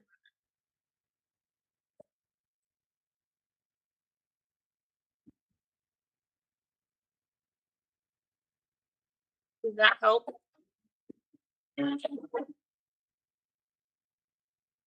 Okay.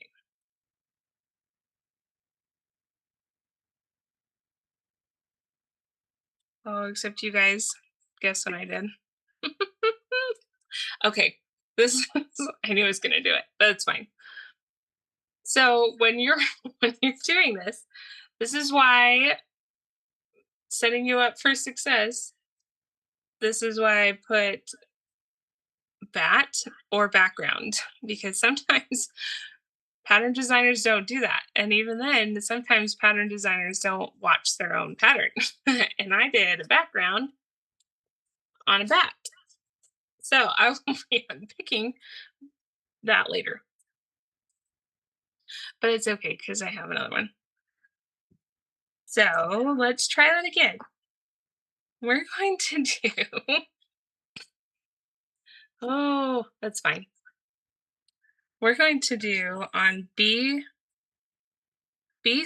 and C3, make sure it's a bat, not a background. And really, I could just say I did it to say, do as I say, not as I do, right? We'll just say that.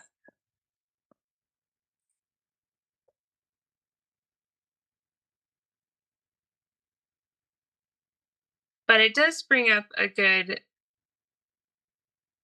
point. If you ever have to backstitch, make sure, or not backstitch, unpick. Make sure that you are, we'll do a tutorial. Let's,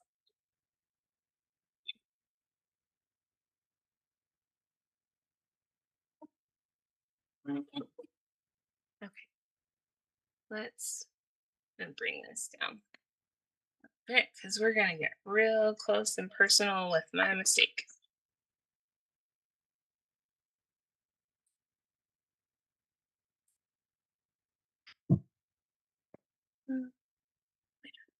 Okay, so what I've done is I have done the wrong color right here. So I need to take this out. When taking out, and yes, they really are that small, those stitches, and it sometimes makes me want to cry. But I would rather have them small. So what we're going to do is when you're unpicking, this side is going to be 10 times harder to unpick than this side. And as you're pulling these through with your unpicker, which I have now, I think 6 of them after I cleaned my room, but they are the best. unpicker also got from girlfriends. Love this clover seam ripper. So I usually kind of hold that thread right there just so that it doesn't pull everything. And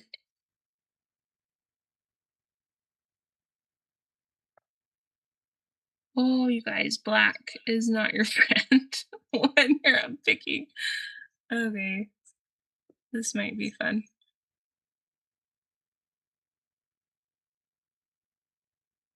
Once you've started, then it's easier.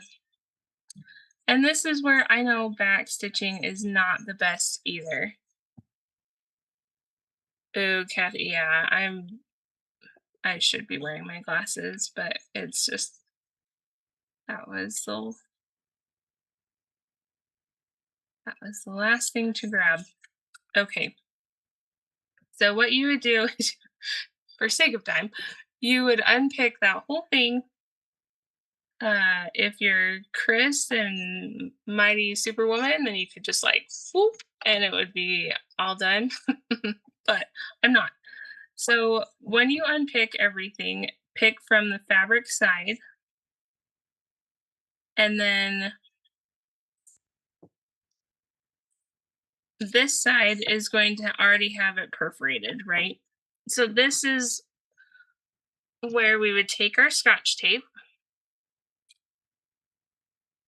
and just tear off a piece if you need to. You know, if it's coming, you've sewn clear past here and it's ripping. So let's say I did. And it's ripping all the shreds. What you would do, in fact, I've done it with this one. It's come apart almost all the way because I had to unpick. So what we would do is just scoop that up. It happens. And then tape it.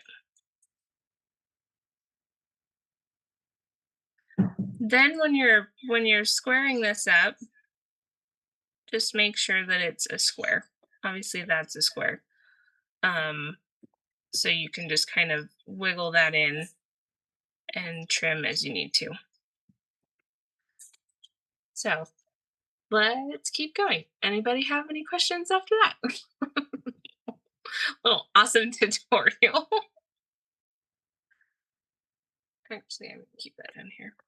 We love learning from your mistakes. Oh, yes, I would rather make the mistake than have you guys do that because it's not the best. Not the best feeling, but it happens to everybody, right? Okay. So let's go and proceed with the ones. And we'll do that. I should have had that down there. Okay, so we've got piece 3 on. And I've just finger pressed. Now, piece 4, we're going to look into background.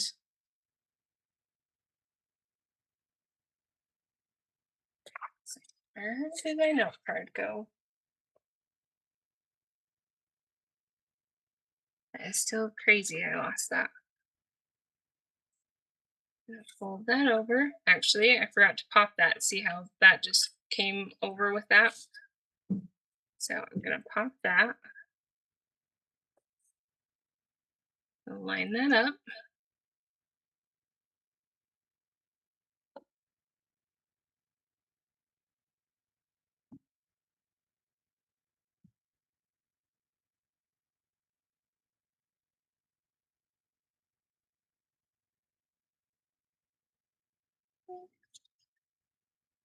Okay, now I need that one.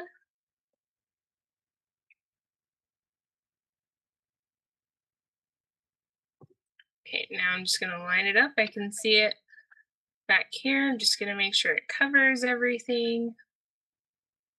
Then I'm going to take it to my machine.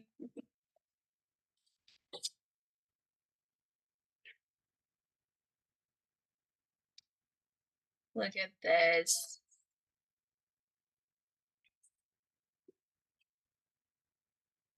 And again, once you get it over to your machine, if you need to fold this back to make sure that they're lined up, that's okay.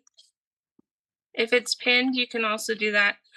Sometimes I'll find myself when I come over and I've I'm in a hurry, then I'll fold that in like that. It happens.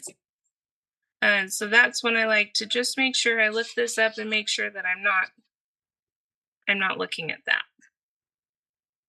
If I do, then I know I've got to flip that underneath so that I've just got the one layer. I'll take it here.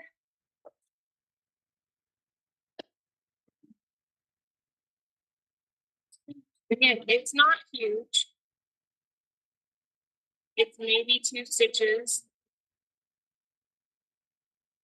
just enough to lock it so that it's not going to move anymore.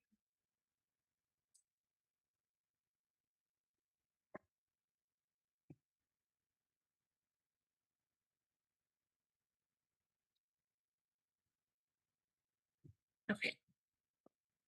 Now what we'll do is we've got a trim.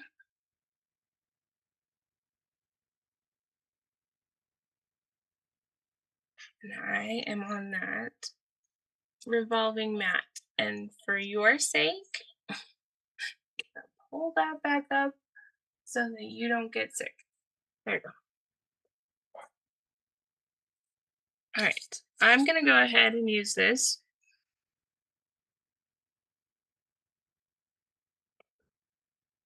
And we're going to trim. So I've already trimmed this one, but I'm going to line it up just to make sure. And it looks okay. The paper may be a little wonky, but I know I've already trimmed this side right here and this side that it's attached to. But we're going to trim this one. Again, I'm going to line up on my dots. 9 times out of 10 with this pattern, you will line up on a dot here and a dot here. And it's because this pattern was made in either quarter, half inch, or whole increments.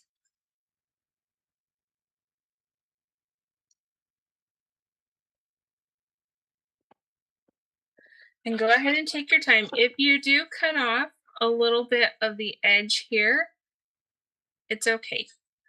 Sometimes our printers are a little giving.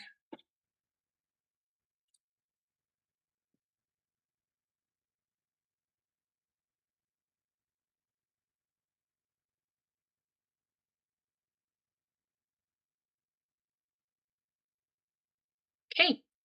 Now, oh, you guys, it's the same piece. All right. Now we have our 3. For the sake of television, now we have our 3. So what you do is we're going to do these 2. We're going to sew these 2 together, and magic of television again. Ta-da! We have those 2 all done. And so when lining up these 2 right here, those here, I'm going to come back to the face so then I can show you all. It's nice to have it close. And for sake of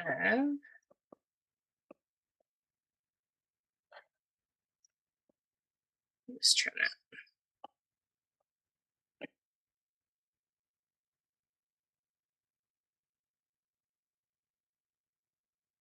There we go.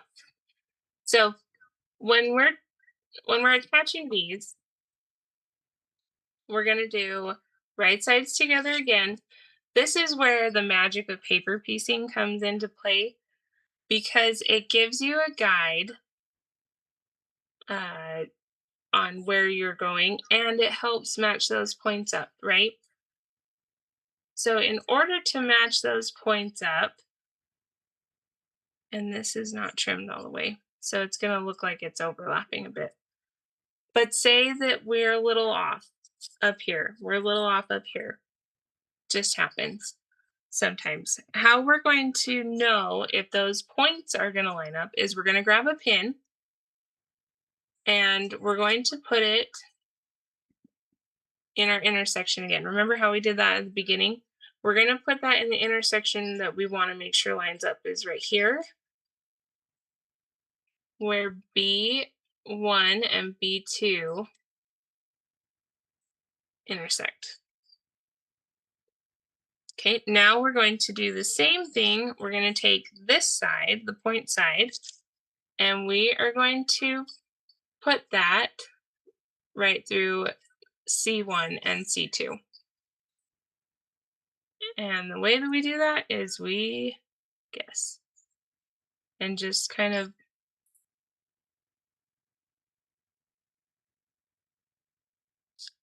get it so that until it goes right through. Okay, now we're going to squish these two together. Right sides are going to be together. It's completely flat. Now, if you want to put a pin in there, how we're going to do that so it doesn't shift is most of the time, at least for me, when I was taught, I put the pin in and then twist and then put all the way through, right? If we do that, it's going to pull our papers and it's going to shift them. So what we're going to do is we're actually going to go in at an angle. We're going to go in this way and we're going to go in at an angle so that it's not going to move our papers. Then we're just going to pull it up and it's going to be just like that. Now you can either keep your pin in that you've done for your points, or you can take it out and sew it together. So at that point, you would take this and sew all the way down. And then there's a lot of bulk with really tiny pieces. So I like to press them open. If you don't feel like it's bulky, go ahead and leave it.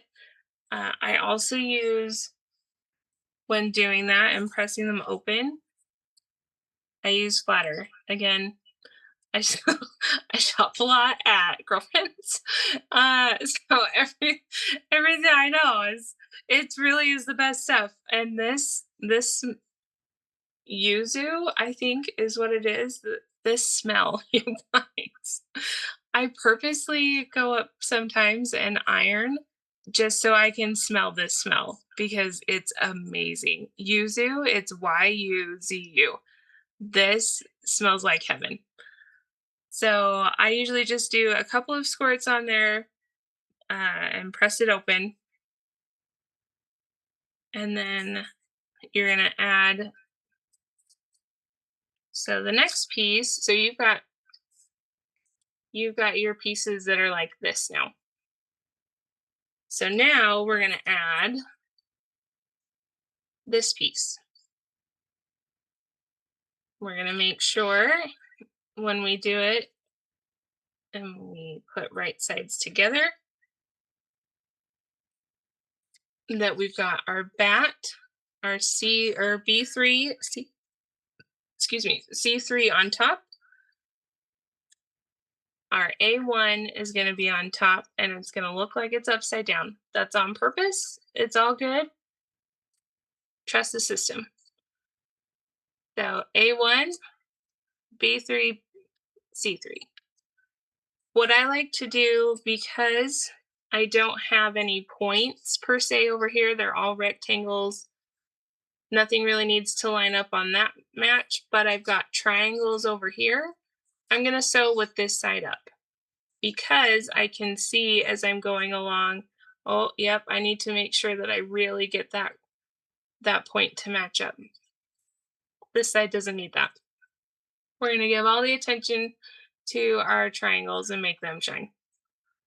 Then once you're done, I personally just fold it over. Just felt like it was okay. There wasn't enough bulk in there. But if you feel the desire to, split it open. Whichever your preference is. And then you have a bat. It's all done. Yay! Any questions? That the last part was a little bit of a train wreck, but it's hopefully it made enough sense.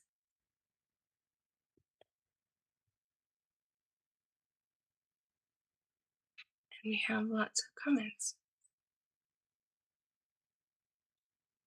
Oh, Heidi, you're so sweet. Look at that cute little bat. Isn't that fun? Okay, so this is where you can either get to the point if this is what you want to do, um, you're not ready to tackle or you just want something for Halloween to be up and running. What you could do is you could take a border, um, any size border you want because this is your project, right? Uh, and make this. I don't know which one it's on my face or not. So I think it's on the table. you can take this and make it into a pin cushion or a bowl filler or something that's just like a little pillow that needs to be on the tier tray. The sky is the limit. Just because it's in something or like in the quilt does not mean that it just is permanently made to be in the quilt. So I challenge you that if you're needing a project and you don't have time to do the pillow, which I hope you do because it's amazing. I hope you have time to do the quilt because it's amazing. But don't let the fear of time create or keep you from creating something fun.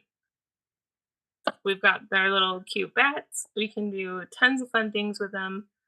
And oh, I'm glad.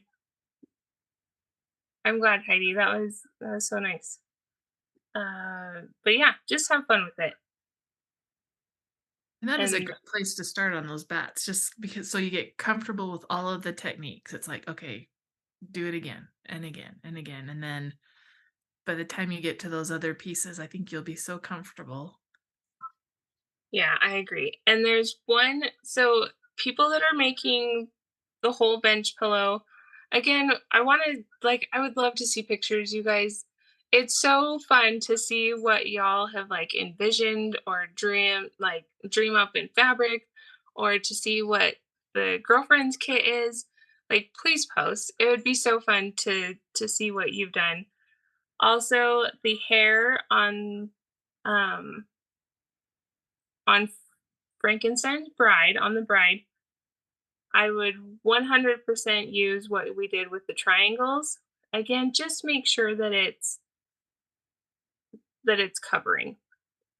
That is probably going to be the most like potential for waste, but I did it with the intent of I wanted to make sure that it's covered, so I did, waste a little bit more than general. And when you're sewing it together, just make sure that, well, here, we'll do like a 30-second tutorial because I have it ready. When you're taping, because you do have to tape her hair, if your printer does not bring up a line up here to match, what you're going to do is you're going to take like a cutting board and you're just going to cut it out so that it's right on the line.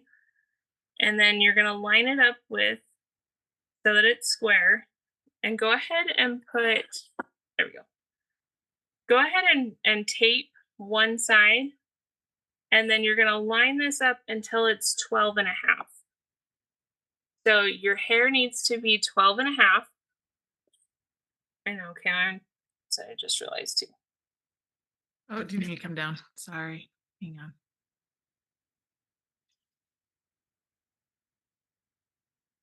Okay. We good? Okay. So go ahead and line it up so that it's on a on a straight and on a straight here. Then what you're going to do is just tape this piece down so that it doesn't move, this one right here. And then as you measure here, there's going to be a little bit of an overlap right here. The main part is that you need to make sure that it's 12 and a half in width. That width, length, this way. So it needs to be 12 and a half this way. So what you're going to do is tape this down so it doesn't move, and then you're going to line up this side right here to make sure that it's on the 12 and a half inch mark. Once it is, then you're going to tape here. That makes sense.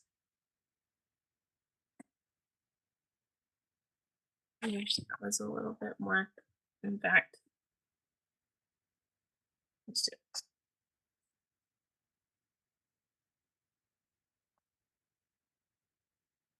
Okay, so line it up on the side, on this side over here. Tape it down so that it's not going to move. Then you're going to line this second part up until it hits the 12 and a half mark here. Once it does that, then you're going to tape right in the middle. That way you'll have no problems whatsoever having it be 12 and a half finished. Because I typed or I printed it from my phone, and lo and behold, there are some settings. It did come out on the 1 inch mark. It was fine, but it didn't print the side. So I had to get a little creative. So if it does that to you, that is the most important thing. It needs to be 12 and a half. Are there any other questions? I feel like I just gabbed the whole time. I'm kind of so I don't have one of our kits with me to look at the fabrics, so I'm put some questions in to see if I can get some information on which fabrics go for That's what. so cute. So Bonnie, though, that's so cute. where is it? Wait, I don't see her. There you go. Oh, I'm dying. Look how cute. Fabrics. Yeah, they're beautiful. Sorry about the mess behind me. They're beautiful and I love them, and especially because I know the designer like hand drew these out. I've seen that on Comment Sold. But I'm looking at it like, where do these polka dots go and all that? And then there's like words in this one. Oh, that's really cute too. So I'm just a little bit, sometimes I can follow along looking at measurements and stuff, but there's no cut list or anything. That's maybe we could get maybe we'll figure that out. Okay, perfect. I've got some questions into a couple different people to see if they have any guidelines for us on that one. So Wonderful.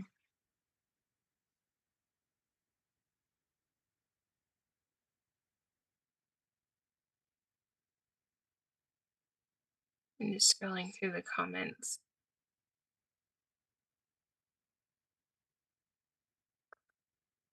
Yeah, that's a good question. Did anybody finish a bat that's willing to share?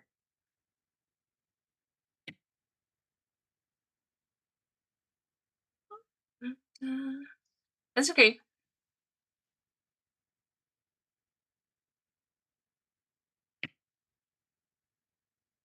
It really is so nice to go through and chain piece on those bats. The first one will take you, if you want to go through it and see how it works and how everything comes together, I say go for it. Especially when you're making the the quilt, if you because it's just one and done with the Frank and the bride on the pillow. So you kind of, once you get done, you're done. But if you're doing the quilt, if you want to go through the first one to see how things are going, then great. Then the next 7 will actually be really, really easy.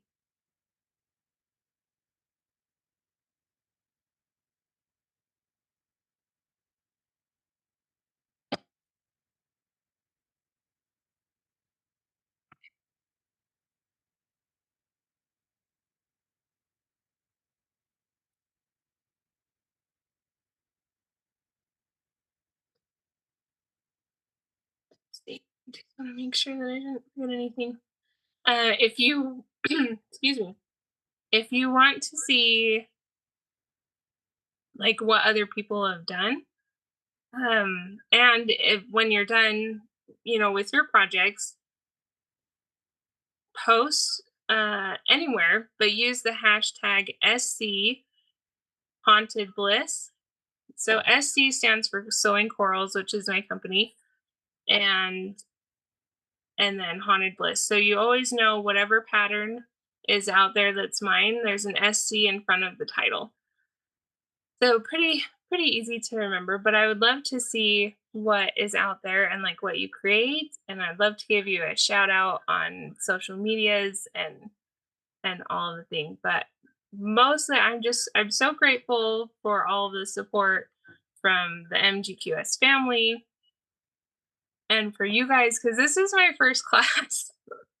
This is my first class like teaching full on, and I'm beyond bummed that I could not be up in the studio, but I'm super grateful that I could be here with you guys and just it was so much fun. And my husband's gonna be like, "What did how did it go?" I'm like, "I have no clue because I blanked out." Right? But I am so grateful for you guys and just for the opportunity to teach. And it just really is the best thing to watch everybody, You've done make. great. You even did great setting it up and getting us some good angles, so that's Well, fantastic. good. Kinda got spoiled with our studio, but you've done well. And if you have problems, I'm always on friends of my girlfriends, or you can reach me on my sewing corals page. I'm just because we're done here for today does not mean that I'm done helping and teaching. If you ever need anything, I'm always here to help.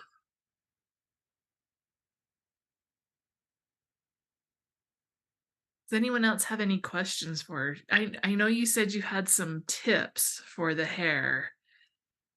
Yeah. Did you specifically? Do we are we okay to go over? Because I Yeah, let's know go over a little bit because I think that those ones because I know you're like that was probably the trickiest part. So I just we can go over a little bit. I think everyone will let you. let okay. So this is I've already done one. Let me flip this a little bit. Get it back into view. So I've done one already, but I'm going to show you something on the bigger one. Again, if it's a little bit of waste, it's okay.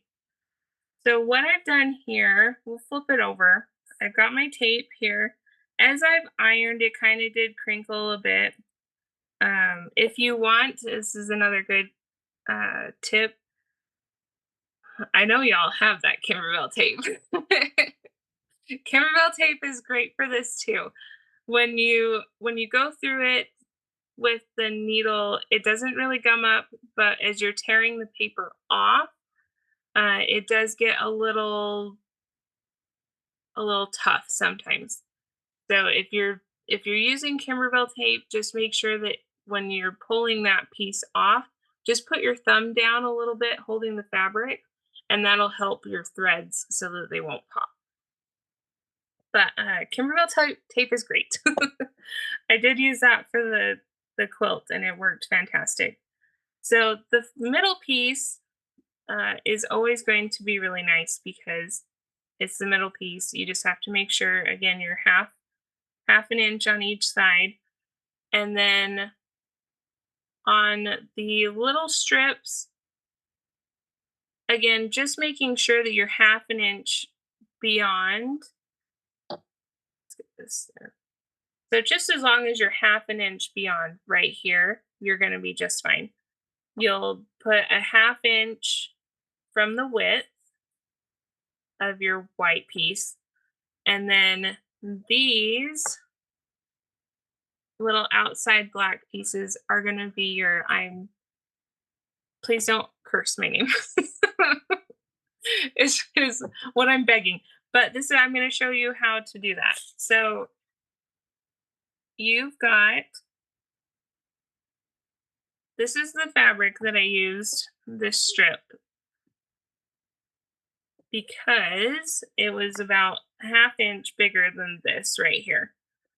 So I just cut a big strip, and then what I did, lose things again. Actually, I'm going to use this one because then you can see the color. So say that I've got this piece ready and I'm onto this piece. Now, how in the world am I going to know how to cut that piece at an angle, right? You can do one of two things. You can either do a strip. Again, we're going to measure this and add a half inch. Oh, my hand's in the way. Let's do that again. We're going to measure this width and then add a half inch on each side. So you can do that and then just cut a big strip and go, okay, I'm going to make sure that it covers half an inch or a quarter inch here and a quarter inch here, and then cut. That's the easiest way if you want to save fabric, or if you have a directional fabric and you want to try to get a little bit closer, I've got a tip for you. So what we're going to do, actually this way, is we're going to lay this on top, face down, fabrics face down, and then you'll be able to see how far past on the end you need to go. So say this is where I need to go, I'm going to make sure that it passes by quite a bit. Nope, we're going to scoot. There we go. So we're going to make sure it goes all the way past. Now there is this little stripe, and this little stripe is going to be our guide. Because it's a quarter inch past where we need to go, and then this is our half inch line right here on the other side. So this is going to be face down. I'm going to feel for that little zigzag, and if I need to, I can kind of look there, and I'm going to put my fingernail or finger on the end of it. When I flip it over, I'm going to see that line. And what I'm going to do is I'm going to fold this piece of fabric along that line. Now that line, and I'm going to give it a good press. And then what I'm going to do is I'm just going to take my scissors. You see that line, how it's folded? I'm just going to take my scissors and cut right down that line.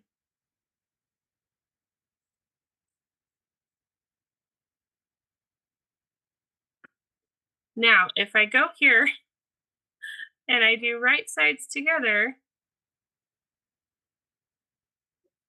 and I go, it's going to go the opposite way, right? And you're like, Kenzy, why did you do that? You just made me waste fabric. You told me the wrong thing. I kind of did, but this piece is for the opposite side. So we're going to take the opposite side. When we line it up, it's going to be, remember, perpendicular with our piece, so that when we sew this, it flips over and is the right side. Does that make sense? Like, how cool is that? And true confession, I just I just figured that out like 3 hours ago, and I was so happy and excited. The other way that I showed the first time was what I had been doing, but this time I decided to try something else, and it worked, and I am passing that on to you because I had, like, the biggest happy dance ever. So, when you do that, it'll be this side, opposite side. So, I need this one now. So what am I going to do? I'm going to measure and I'm going to fold it along this angle right here. If you want to do folding at the same time so that you're not, in the way or confused, do them at the same time. And then again, just remember, if you want to make sure that it's the right side, go ahead and put a pin in it and fold it over. That's that's like key to making sure, if you're wondering, if you're nervous about it, put a pin in it and fold it over. So that's my tip for the hair. And then when you're sewing them together, don't try to pin. I tried to pin for 3 hours when I was making the first one, and it was so hard. Just sew straight through. Like, it might be off a little bit here and there, but I'm talking like less than a 16th of an inch. If you want to pin like along the way, so that it's staying together, what I did is I just held the front, or held the beginning, started, and then held the bottom and just sewed along the line. If you need pins for reinforcement, go for it. And then just take those out. But trying to pin the whites to line up exactly, uh, that was way beyond me, and I just threw up a prayer and sewed it together, and I've done that 10 times now, and it's been just fine. So, that's what I have to say on that. Just trust the process and sew them together. Fantastic. That's always the scary part, but the hair, I'm like, "Well, if there's a hair out of place, it's all good, right?" Yeah, like, when you're lying, like, lay them out so that you can see what it looks like on top, because it'll feel funny, when you're trying, because this looks like it should go together like this. No, it's not. It actually goes this way, I believe.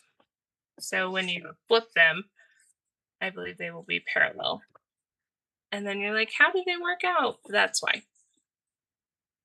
So just make sure that you lay them out how they're supposed to go from the picture, and that will save a lot of confusion.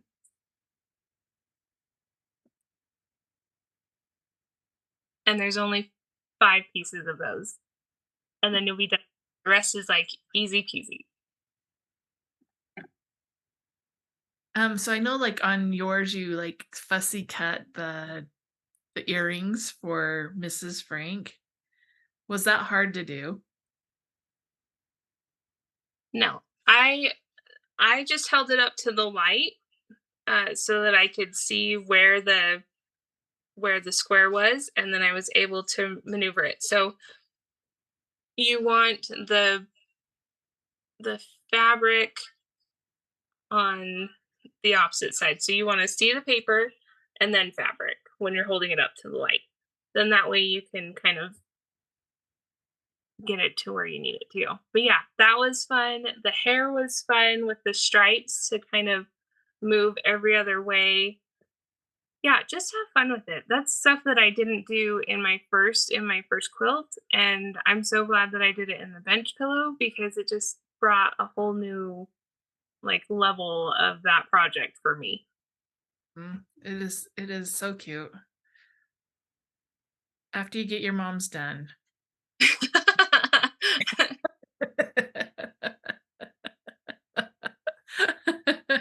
She's like, "No." Yeah. No, it is fun. It is totally adorable. it makes me happy. I love Halloween though, and I love that scarier Halloween, so I think it is so adorable and great job, Kenzie. Thank this has been way fun. Good. Does anyone have any other questions? I have not heard back on those fabrics, so what I'll try and do is get maybe a list of like, and some of them it may be playing like the yardage may be the same, so they may be like, oh, we thought this would be good for the hair, or you can choose one of these three for the hair, the this and this. So I will try and get that from you, and we'll just email it out to everyone who bought the kit, just so that it helps clear that up for everyone. So Well,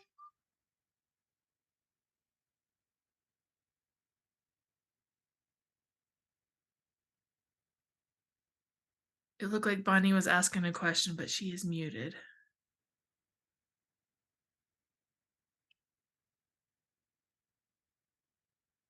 Can you hear me? mhm.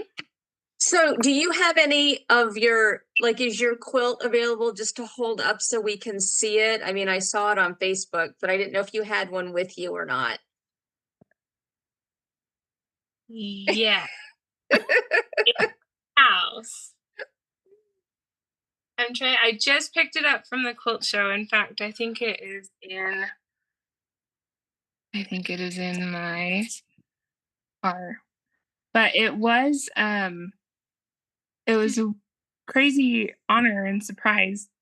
Um I'm seeing if my husband's still here. He's helping with dogs so that you don't hear them.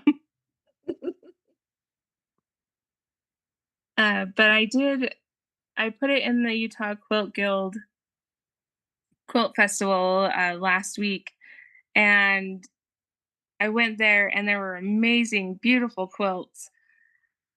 And I saw my quilt, and then the week went on, and then somebody said, "Hey, you got a ribbon." I was like, "Oh no, I didn't. It's wrong quilt." But they awarded Haunted Bliss a national teacher award. So the one of the teachers that came in, uh, they were handed a ribbon to give out to a quilt that they thought was awesome, I guess. And so Haunted Bliss received one of those, and so super excited and completely surprised when I went to go check on it and do a couple of things towards the end of the week. So yeah. That doesn't surprise me at all. It like I discovered it when you had posted it on Facebook, and I was telling my friends who don't even sew, I'm like, look at this quilt with Frankenstein. It's fabulous. So Oh, congratulations. thank you, Bonnie. That really means the world. Sometimes we don't know if stuff we put out as designers, as fabric designers, or even pattern designers, if it's really what people think are cute. Like we think it's cute, but it really means a lot to know that y'all like it. I'm not getting a response from him, but I will post a. Well, we can do this. We can do this. Like there's the close up of the Frank, and that quilting on that is so perfect. So there's that detail picture. I have to go change the format of all of these. Oh, I think I hear a. Oh, huh? He's so good, you guys. Coming? I think so. Wait, he's still good if he doesn't bring it up.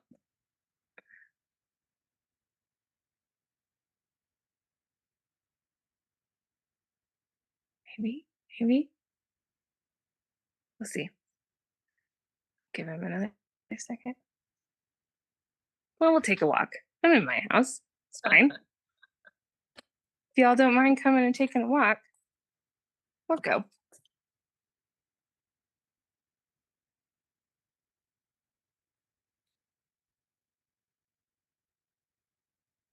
We're all in our studios, right? Where is it? It's in the garage, in the car. Are you still on the? Mhm. Oh, let's go get it.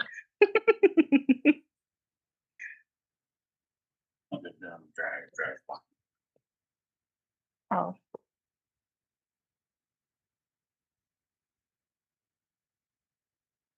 He's so good.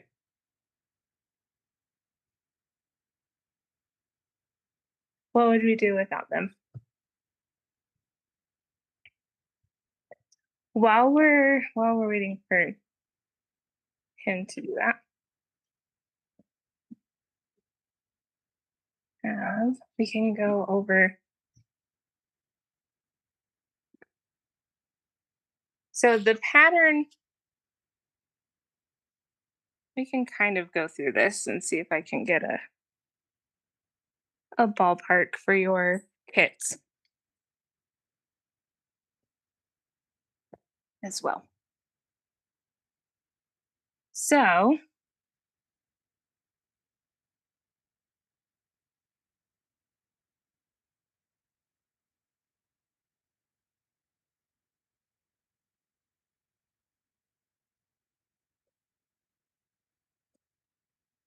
okay. Okay, so for the backing, you should have about half a yard. For the binding is a quarter yard. The main background is 2/3.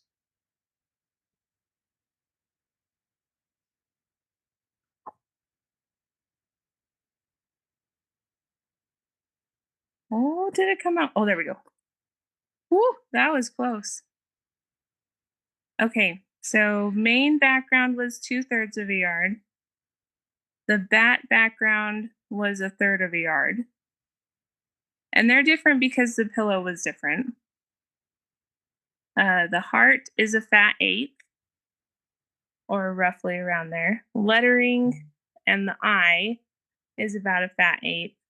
The whites of the eye and the bride's hair, like are a fat eighth. The eye color is just kind of a scrap. So if you don't like the eye color, thank you. It's okay. The he's laughing because there's a little bit of a mess. Maybe go over there. In this room, Frank's hair is a fat eighth. Main face is around a fat quarter of Frank. The brows and the ears, mouth are a fat eighth. The eyelid and the nose are kind of just scraps. The bolt on the side is a scrap. Bride's hair is a fat quarter. Face is a fat quarter. The nose, earrings, lips, those are kind of all scrap pieces. Does that help? Is that helpful? Well, is there a cut list in the pattern, or is that just what we'd figured out for the one? Yeah, it's just what we kind of figured out for. You scoot back a little, sweet. And then thanks to my lovely Vanna. Let's put this. So this is what it looks like. We'll kind of get in there close, you guys. I love this quilt so much. The quilting on it is by Cuddled Up Quilts. And she did such a great job. She was she was able to put like little spiders in here in the diamonds, and each of them have like a cute little fun face. Just crazy detail that she did. See, so these ones don't have the fussy cutting, but you could totally do fussy cutting in her hair. You could do some fussy cutting in his hair. Her lips, the binding's cute with the little spook eyes. This also came from that same collection, Bonnie, that you were talking about. Loved that one. It came in a few different colors, the dark green But yeah, when I did this one, I just wanted a vintage feel. And then I love this one. I love the darker colors when I switched over and did the bench pillow. And see, that's what we get to do as quilters and makers, is that we get to change it up. So each of them have their own feel, and I love both of them. And spouses of quilt makers get to hold up quilts. And and spouses get to be the drop rolls. They get to be the nope, hang it higher, or and we love and support them too.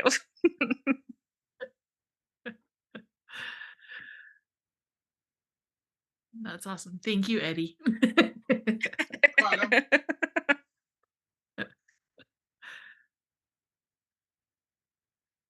All right. Do we have any other questions? Like I said, I will try and get a cut list and kind of like some examples or the fabrics, at least, to kind of give you some direction with that. But I think that will help if you and the replay will come out in about 2 to 3 business days. But I think it'd be better if we could get you just some rough ideas, at least, of like, hey, this is going to be your fat quarter, and it could be, most of the time they try and keep them pretty solid. I know they ran out of a few fabrics, so it might be hard for them to get everything exact, but they can give you an idea. So Yeah, the bigger chunks will most likely be the backgrounds. Anything that's a fat quarter around that's black, would be her hair. Rest of it is pretty much either fat quarter, fat eighth, and they're all kind of intermixed. So I don't think you would have a problem kind of mixing and matching. okay. Any other questions? Oh, Melinda, you're welcome. It's my pleasure. Now go get those done because I want to see pictures. Yeah, hurry, chop, chop, right? So all night.